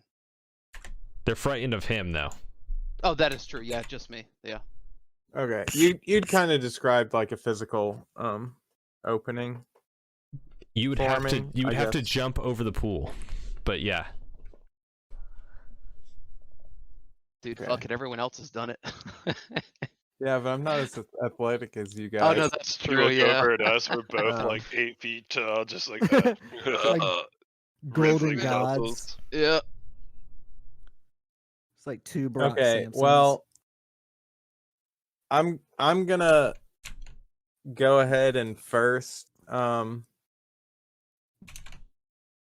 react with, jumping the pool is an action, isn't it? Jumping the pool is an action, yeah. Okay.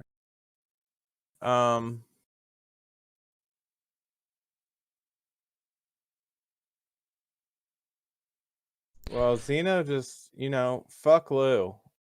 So one more before he goes for it.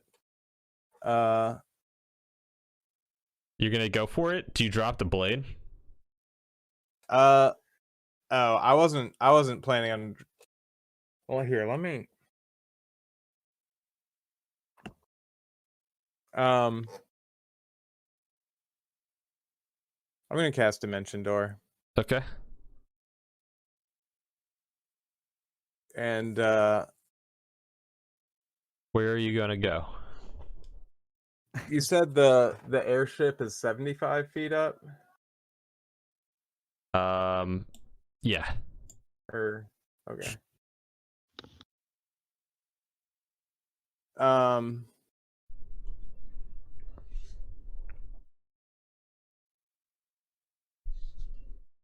I guess I'm just gonna go. I'm gonna go to the appear like between the boys. Okay, so you want to Like get right to the left, right behind like right them, in or, between Brux and Zeno. I'm sorry, Brux and Greg. Yeah. Okay, you're like, they're like about to go back to back, and you just like land. You like Dimension Door right behind them. I kind of picture it almost being like an instant transmission sort of thing, where you kind of just like poof, and then you're there. You still have the blade in hand. You see that they have the handle, the rod.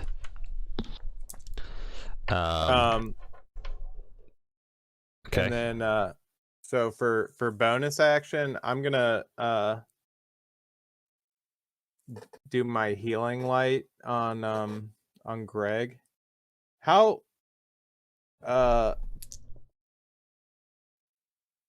if one were to how many D6 would be appropriate, Greg? That's too meta. I mean, I'll do 2d6.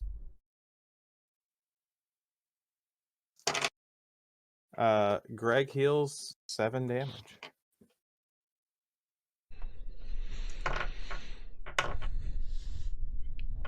Perfect. You hear that, Greg?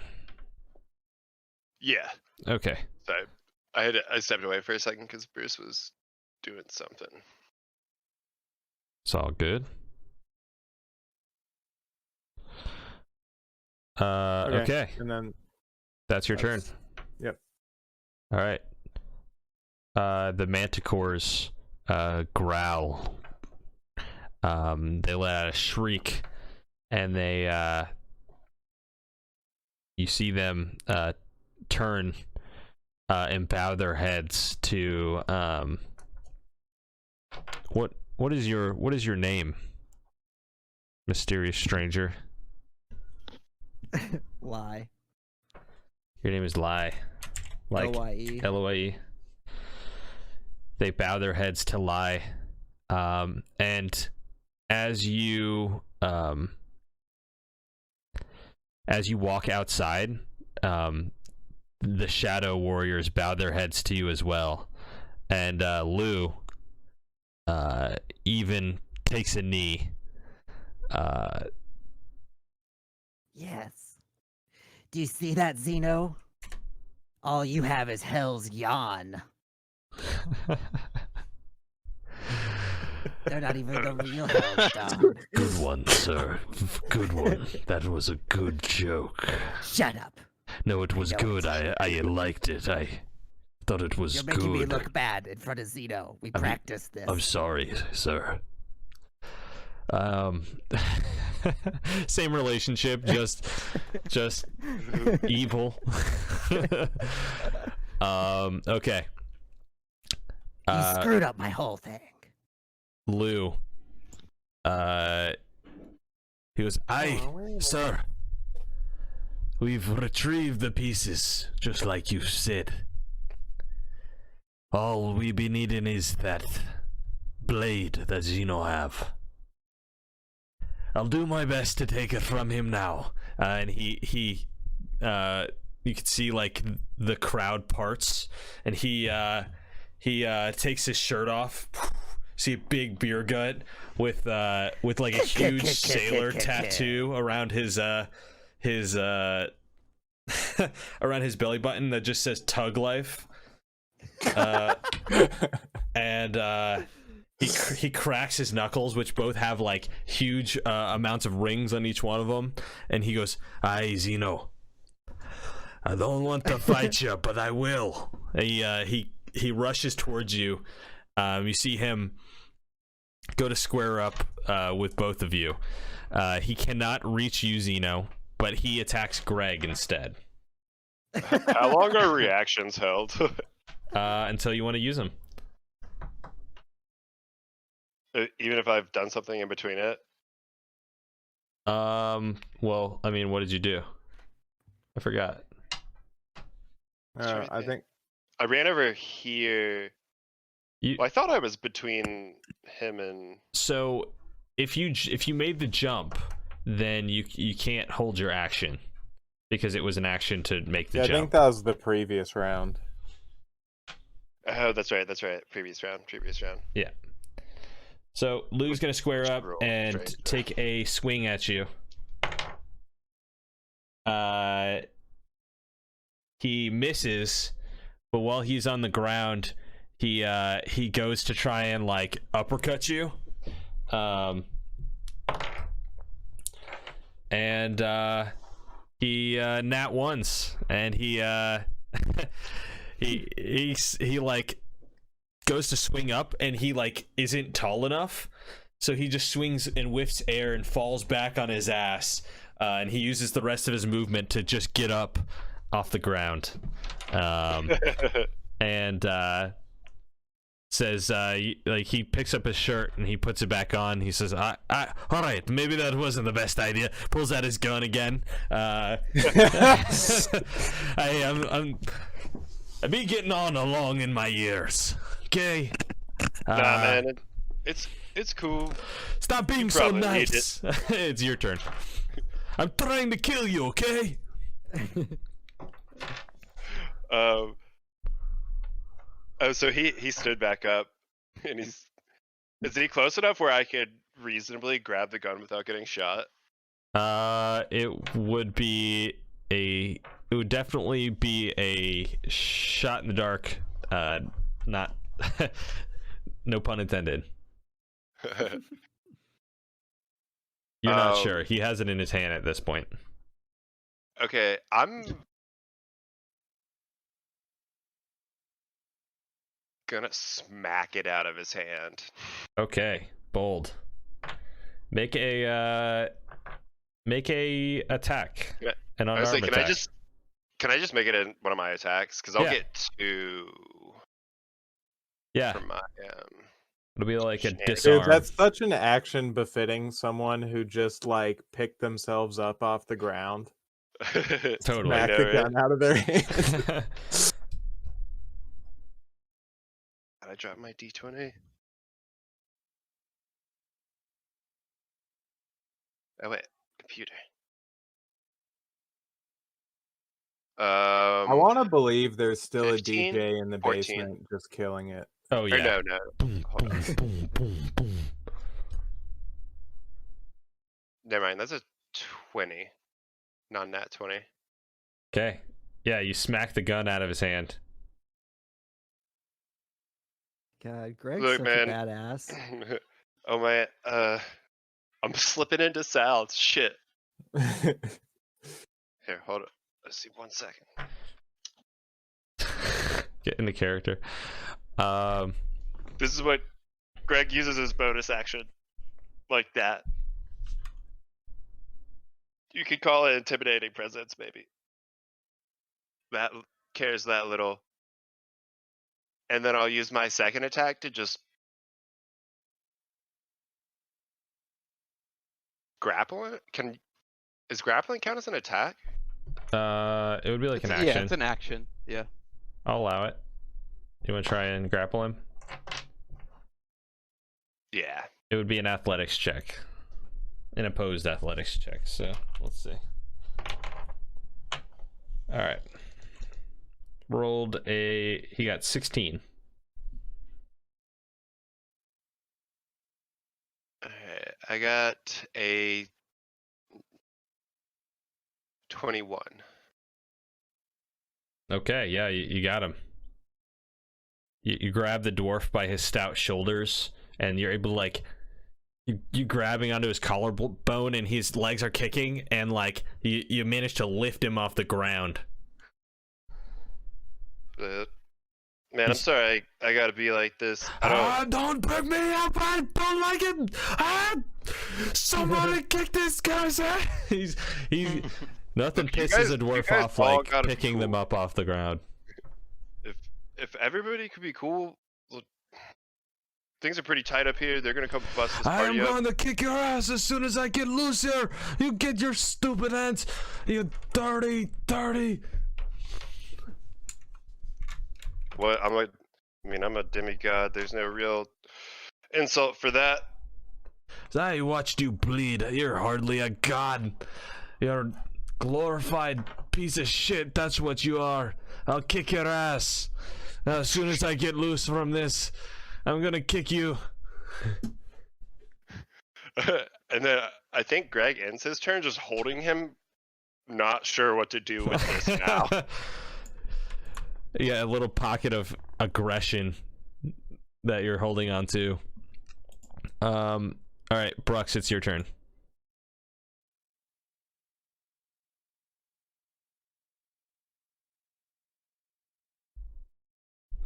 Josh, Oh, I'm sorry. All right, my turn. your turn. Okay. Shit. All right. So I guess I'm gonna attack. Who did I get up next to last turn? Was it Lou or was it Kingsley? You're like just to your right is Zeno, Okay. and in front of you is Greg, who's 5 feet in front of you, just grappling Lou. And there's like Okay. eight shadow warriors who are all like moving around, and like as Greg like moves it's a funny sight as Greg like moves Lou. He's like off the ground, but he's like this this ball of aggression that's like moving momentum and muscle. He's just like kind of moving around. You see this crowd of the 8 warriors who are all like moving as one, trying to like get a better angle. Like they move to the left as a group, move to the right like as Lou's moving in synchronicity with Lou. Okay. All right. What do you do here? And where is Kingsley? He's just behind him, just behind the crowd of people. You see he's got the staff, the rod in hand. All right.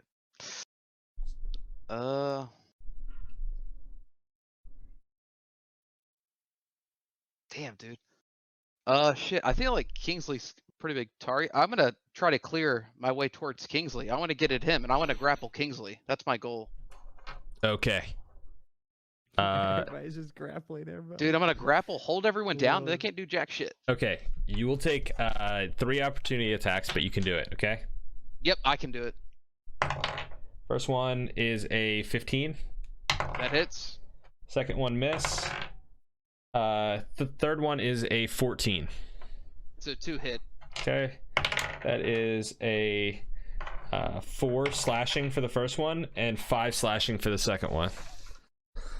Okay. Now, just can I get a quick clarification on the resistance to like slashing and piercing and bludgeoning? What does that do for me exactly? You while take I'm half raged? damage. Half damage of that? Okay. Yeah. All right, cool. So you just power through this crowd, bulldozing over like these kind of small and stout shadow warriors. Get out of the way. And you see 2 of them just like bowling pin to the side, and you get to Kingsley as you get through the crowd, and you see Kingsley is about 10 feet away from you. Okay. You run up to him and you attempt to grapple him. You're gonna like grab I'm gonna him. attempt to grapple. Okay. Yeah, I want to restrain him, like, you know, take his arms, do like maybe around the neck, kind of. I don't know, not like choke him out, but you know. Okay. Make sure he's not able to move, for sure. For sure. All right, make your roll. Okay.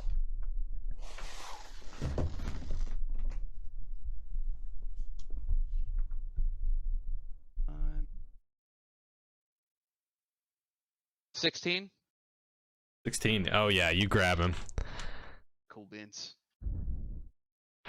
He as you grab him and during the struggle, he drops the rod and it rolls just slightly.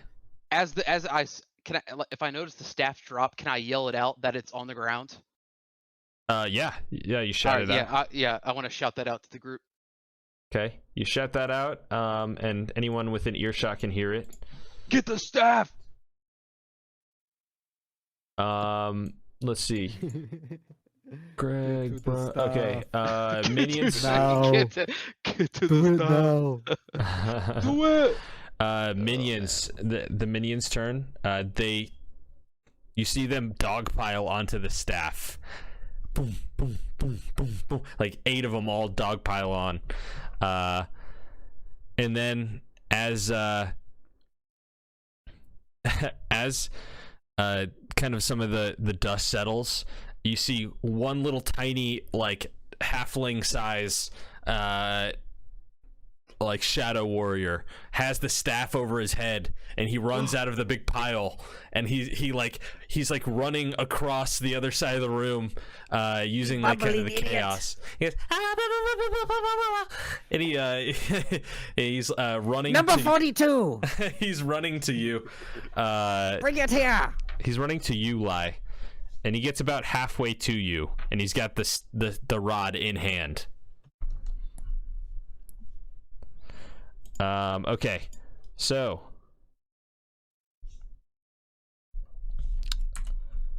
let's see. That is up to the top. No, I'm sorry. Back. It's your turn, Lai. I guess I'm gonna run at my minion number 42. Okay. and Get the staff. You from meet him. him and you grab the staff. Yes. Meanwhile, Kingsley's gonna make Finally. a grapple. He rolls a 17. Roll your check again. Your athletics. Oh, nat 1. No, not you, not you, not you. Oh. Darn. Sorry, Brooks, because he's grappling Okay. Kingsley. All right. He rolled a 17.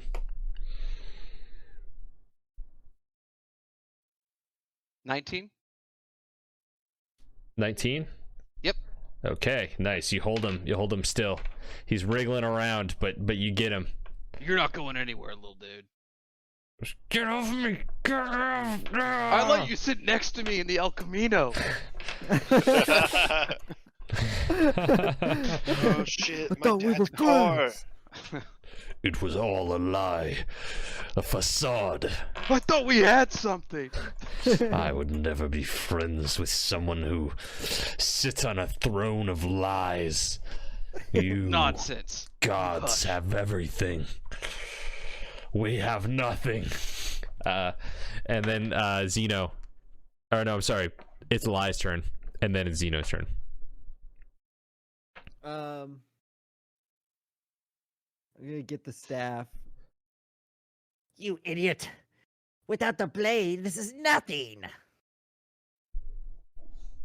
Well, I'll just have to take it still.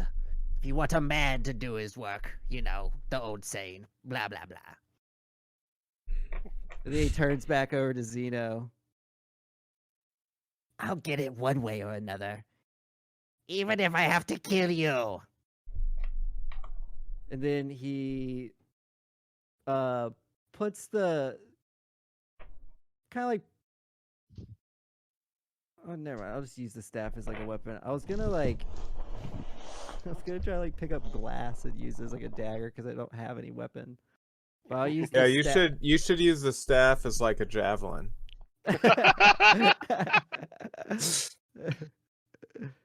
I'll use it like a I'll use it like a bow staff, even though it's got like points on it. Okay. Just like a club. And I'll try to run at Zeno. If I still have enough movement. Okay. Yeah, you're able to run. You can use the staff to pole vault across the pool if you want. Yes. Okay. Make an athletics check with advantage. And then after that, well, that'll decide what Zeno does probably. Probably. 16. All right. You like slide for a second. The rod goes into the pool, and you manage to like use it to get across, as like part of it kind of extends as you hold on to it, and as you get to the other side and land, you notice you look Man, back. that was cool. You look back and you realized you touched something at the bottom of the pool with the rod, but it's of no concern to you. Anyone who is looking will see that you have touched the phone in a certain way, which may or may not have set off a Insane consequences. course of events.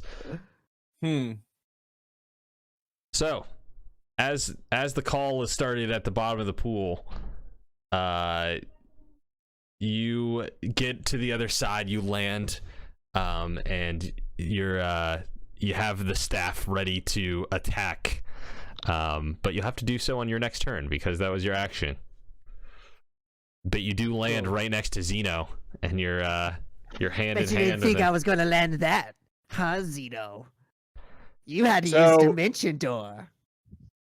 Zeno just slowly turns his head to look over at Lai, and he's gonna go ahead and point at him and cast Finger of Death. Oh shit! So that's a Constitution 17 or Constitution saving throw. You have to beat a 17. Oh shit! I've never seen him use this before. I think I've used it once on Enryu. Oh yes, you did. Oof. Oof. Figaro. You ready for this? 12. Ooh.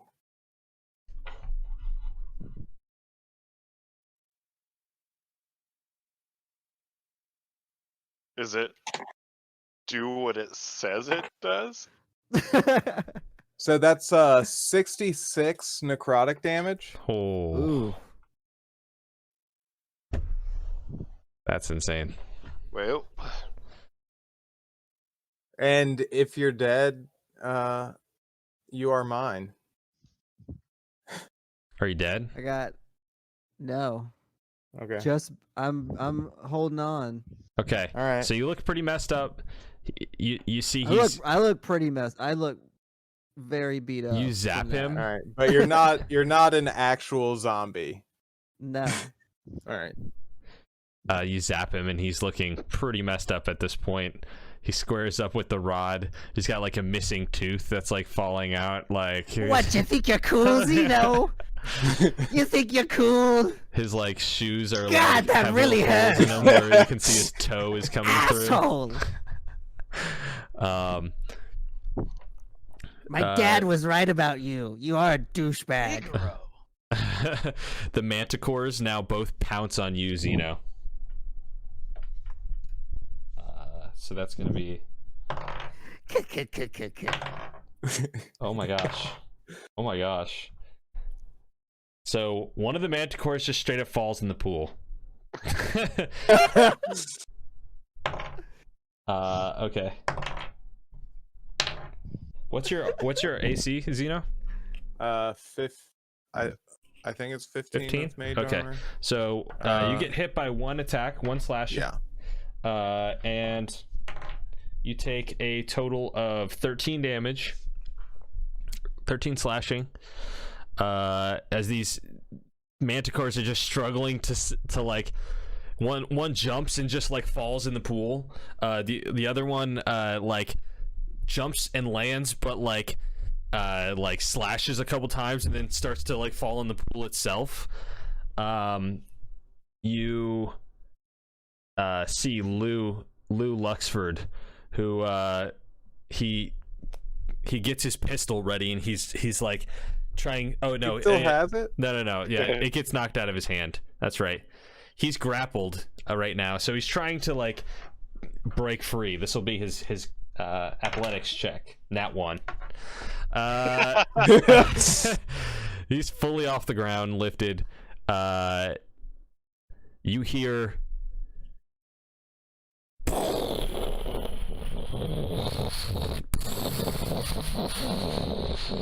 you see a lightning storm begins to happen.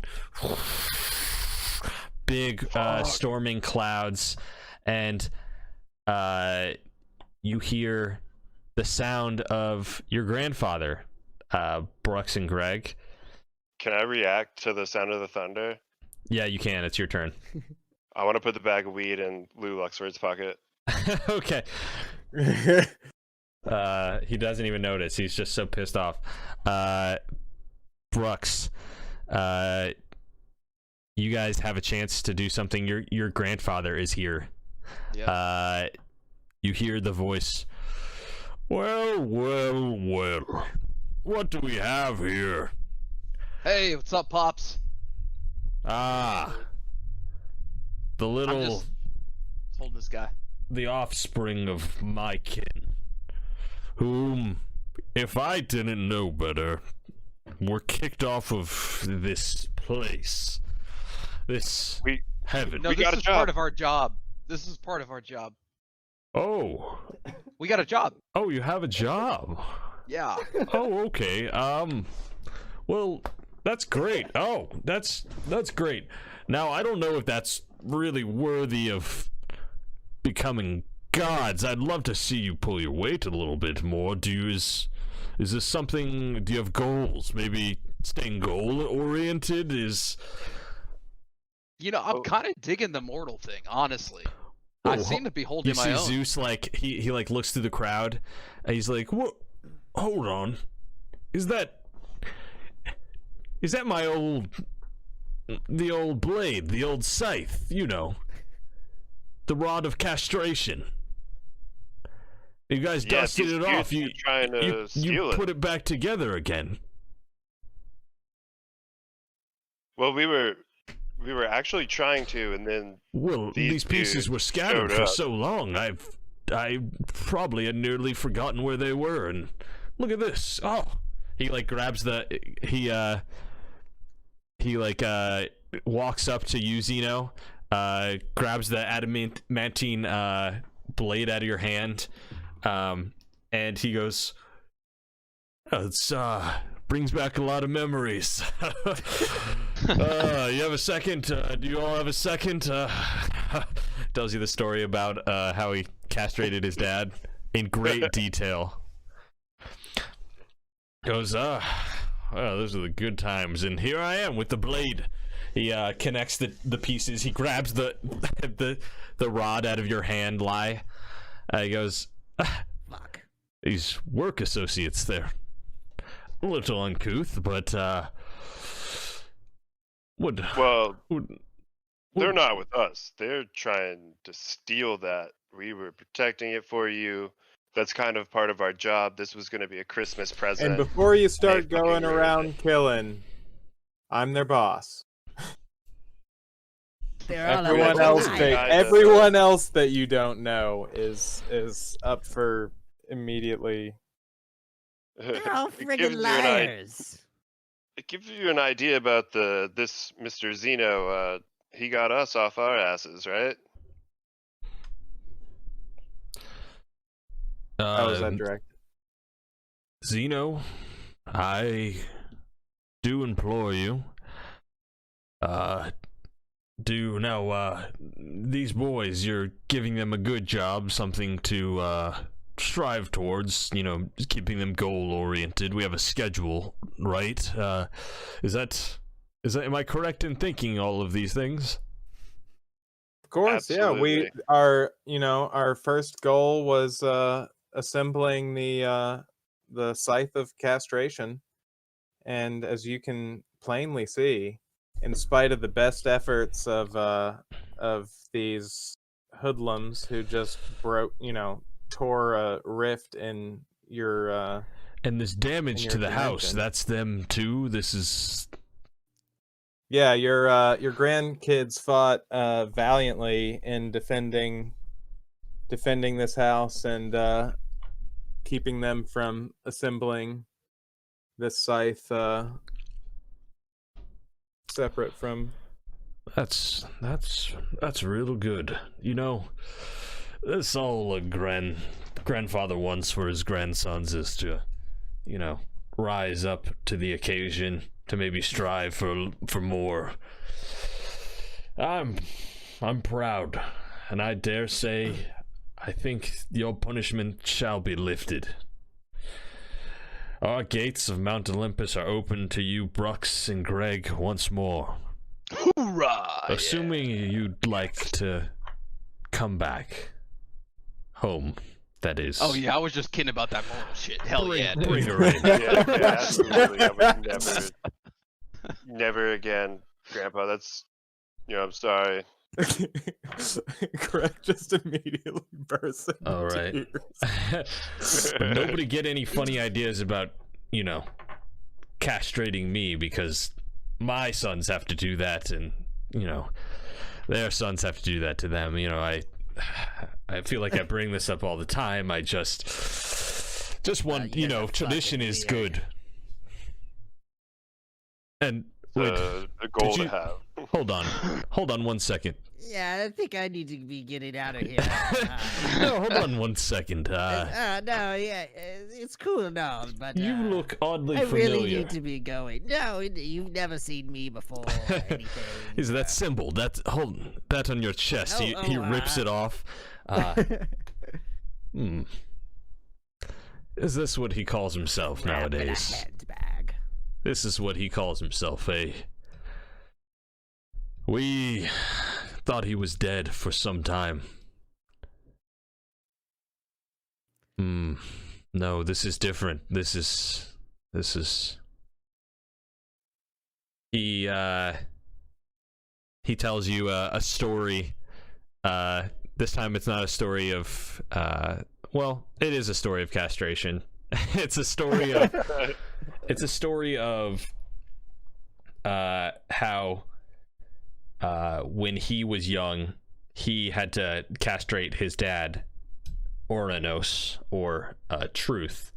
But he explains to you that Truth isn't... That's not what Uranus called himself. He called himself Uranus. And this thing, this is not Uranus. This is something different. He looks at Zeno. He says, This is not my father at all. This is... Unless he's... Hold on one second. He trying to figure out a way to explain this. He says, I believe that when I castrated my dad and his dick fell deep within the ocean, that his dick, that is, became an entity of its own. And that Truth is just the member of his father. And that his father is actually still alive somewhere out there. Because his dick is alive. How could he... He's... Makes sense. I mean, if he tries to scry, he tries to search for his any trace of his father, and he only gets like the small traces of it on the material plane.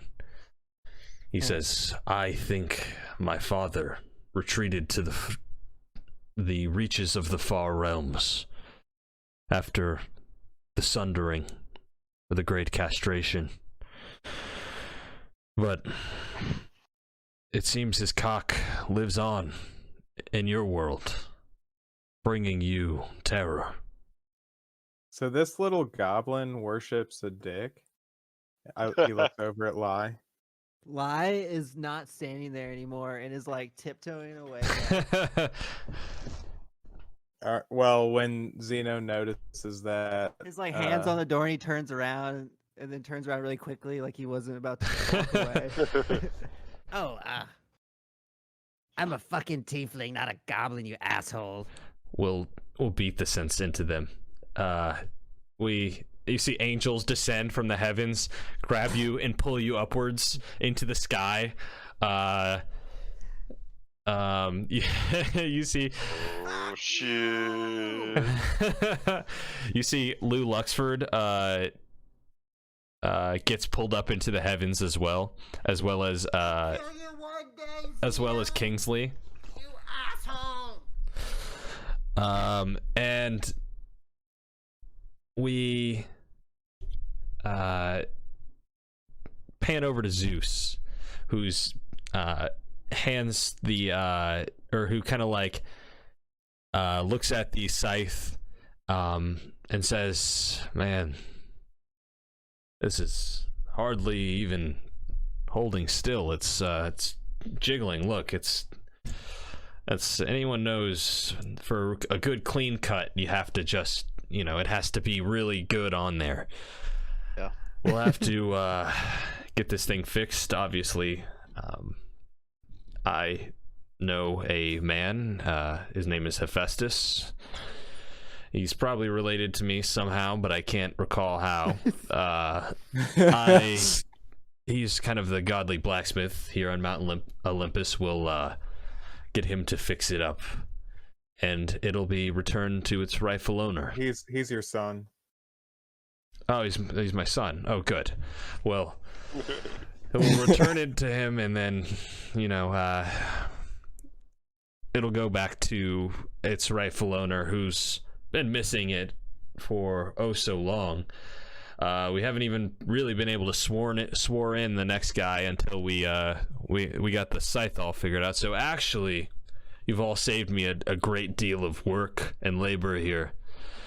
Job well done, guys. Zeus congratulates you all, and leans to you, Zeno, and says, "Now, Zeno, do you plan to stay in Mount Olympus? I already know your path, but we give you the illusion of control here. So I'll allow you to inform us of what your next move is. We back you in your decision to pursue truth further, despite having the full picture shown to you. We'll give you heavenly weaponry, and you'll have the boons of us up in Mount Olympus. Besides that, we can't make too big of a impact in the material plane. We're forbidden from it." Okay. Well, you do what you need to do. It's up to you. it sounds like you already know what I'm gonna do. Yeah, we know what you're gonna do. I'll just let you make that decision on your own. All right, I'm gonna go smoke some weed with Greg. That's... Oh, dude, come on. Just kidding. He doesn't do that anymore. I was just making a joke. Oh, that's a good joke. That's a good one. Nice save. He snaps his fingers, and you see, oh, finally we can swear in the next guy. And you see shuffling his feet forward, is a small, or kind of like a large figure who's like tall and gaunt. He takes his hood off. It's like a ghostly, he's like kind of like this Grim Reaper-esque figure who's tall and gaunt, and takes his robe off, and you see it's Wally. He gives you a big chuckle. He's missing a tooth in the same spot, and he says, "Ah, Zeno, hey, good to see you, mate. It's been quite some time." Yeah, man. I'm sure you have a hell of a story to tell, but I'm just here to pick up something that is lost from long ago.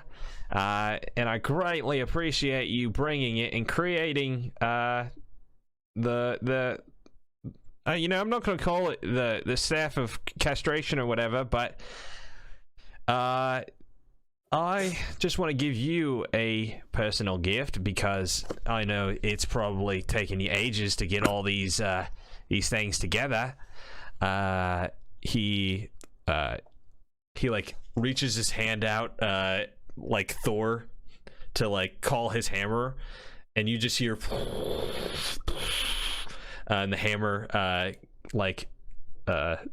calls to his hand.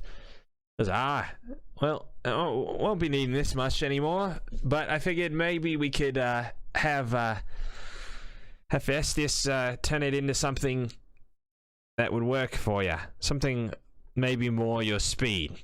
I know you're more of a scythe guy, but I'm more of a hammer guy, so I was just thinking maybe we could work something out. We could probably figure out something.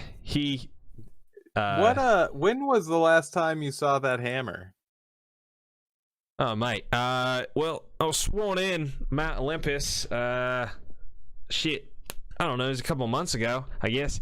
And I dropped my hammer, and I've been meaning to grab it, but I've just been so busy. There's all this paperwork, and you know, being the Grim Reaper is actually kind of hard. I've had to make a ton of really tough decisions, but I imagine it. You know, it's a good job. I'm not complaining, especially since the boss man's right here. Zeus is like, you kids joke your jokes, okay? I'll, if anybody's, you know, I'll be over here. He goes away. You see Zeus lightning crack. Well, all's well that ends well. There are a few things that we need to talk about, though, Zeno. Because technically you've been to heaven, you are now dead. It's unfortunate because you're mortal, but we'll have to... I'll just have to go through some proper passageways, and it's lots of paperwork. You're gonna have to come with me, and we'll probably be traveling for a little bit. So, do you have a way to contact your guild and tell them where you be? Not while I'm on a different plane of existence from them. Aye, yeah, that makes sense. Yeah. Well, we'll get in touch. We'll make sure we send a Raven or some shit. But yeah, mate. It's so good to see you.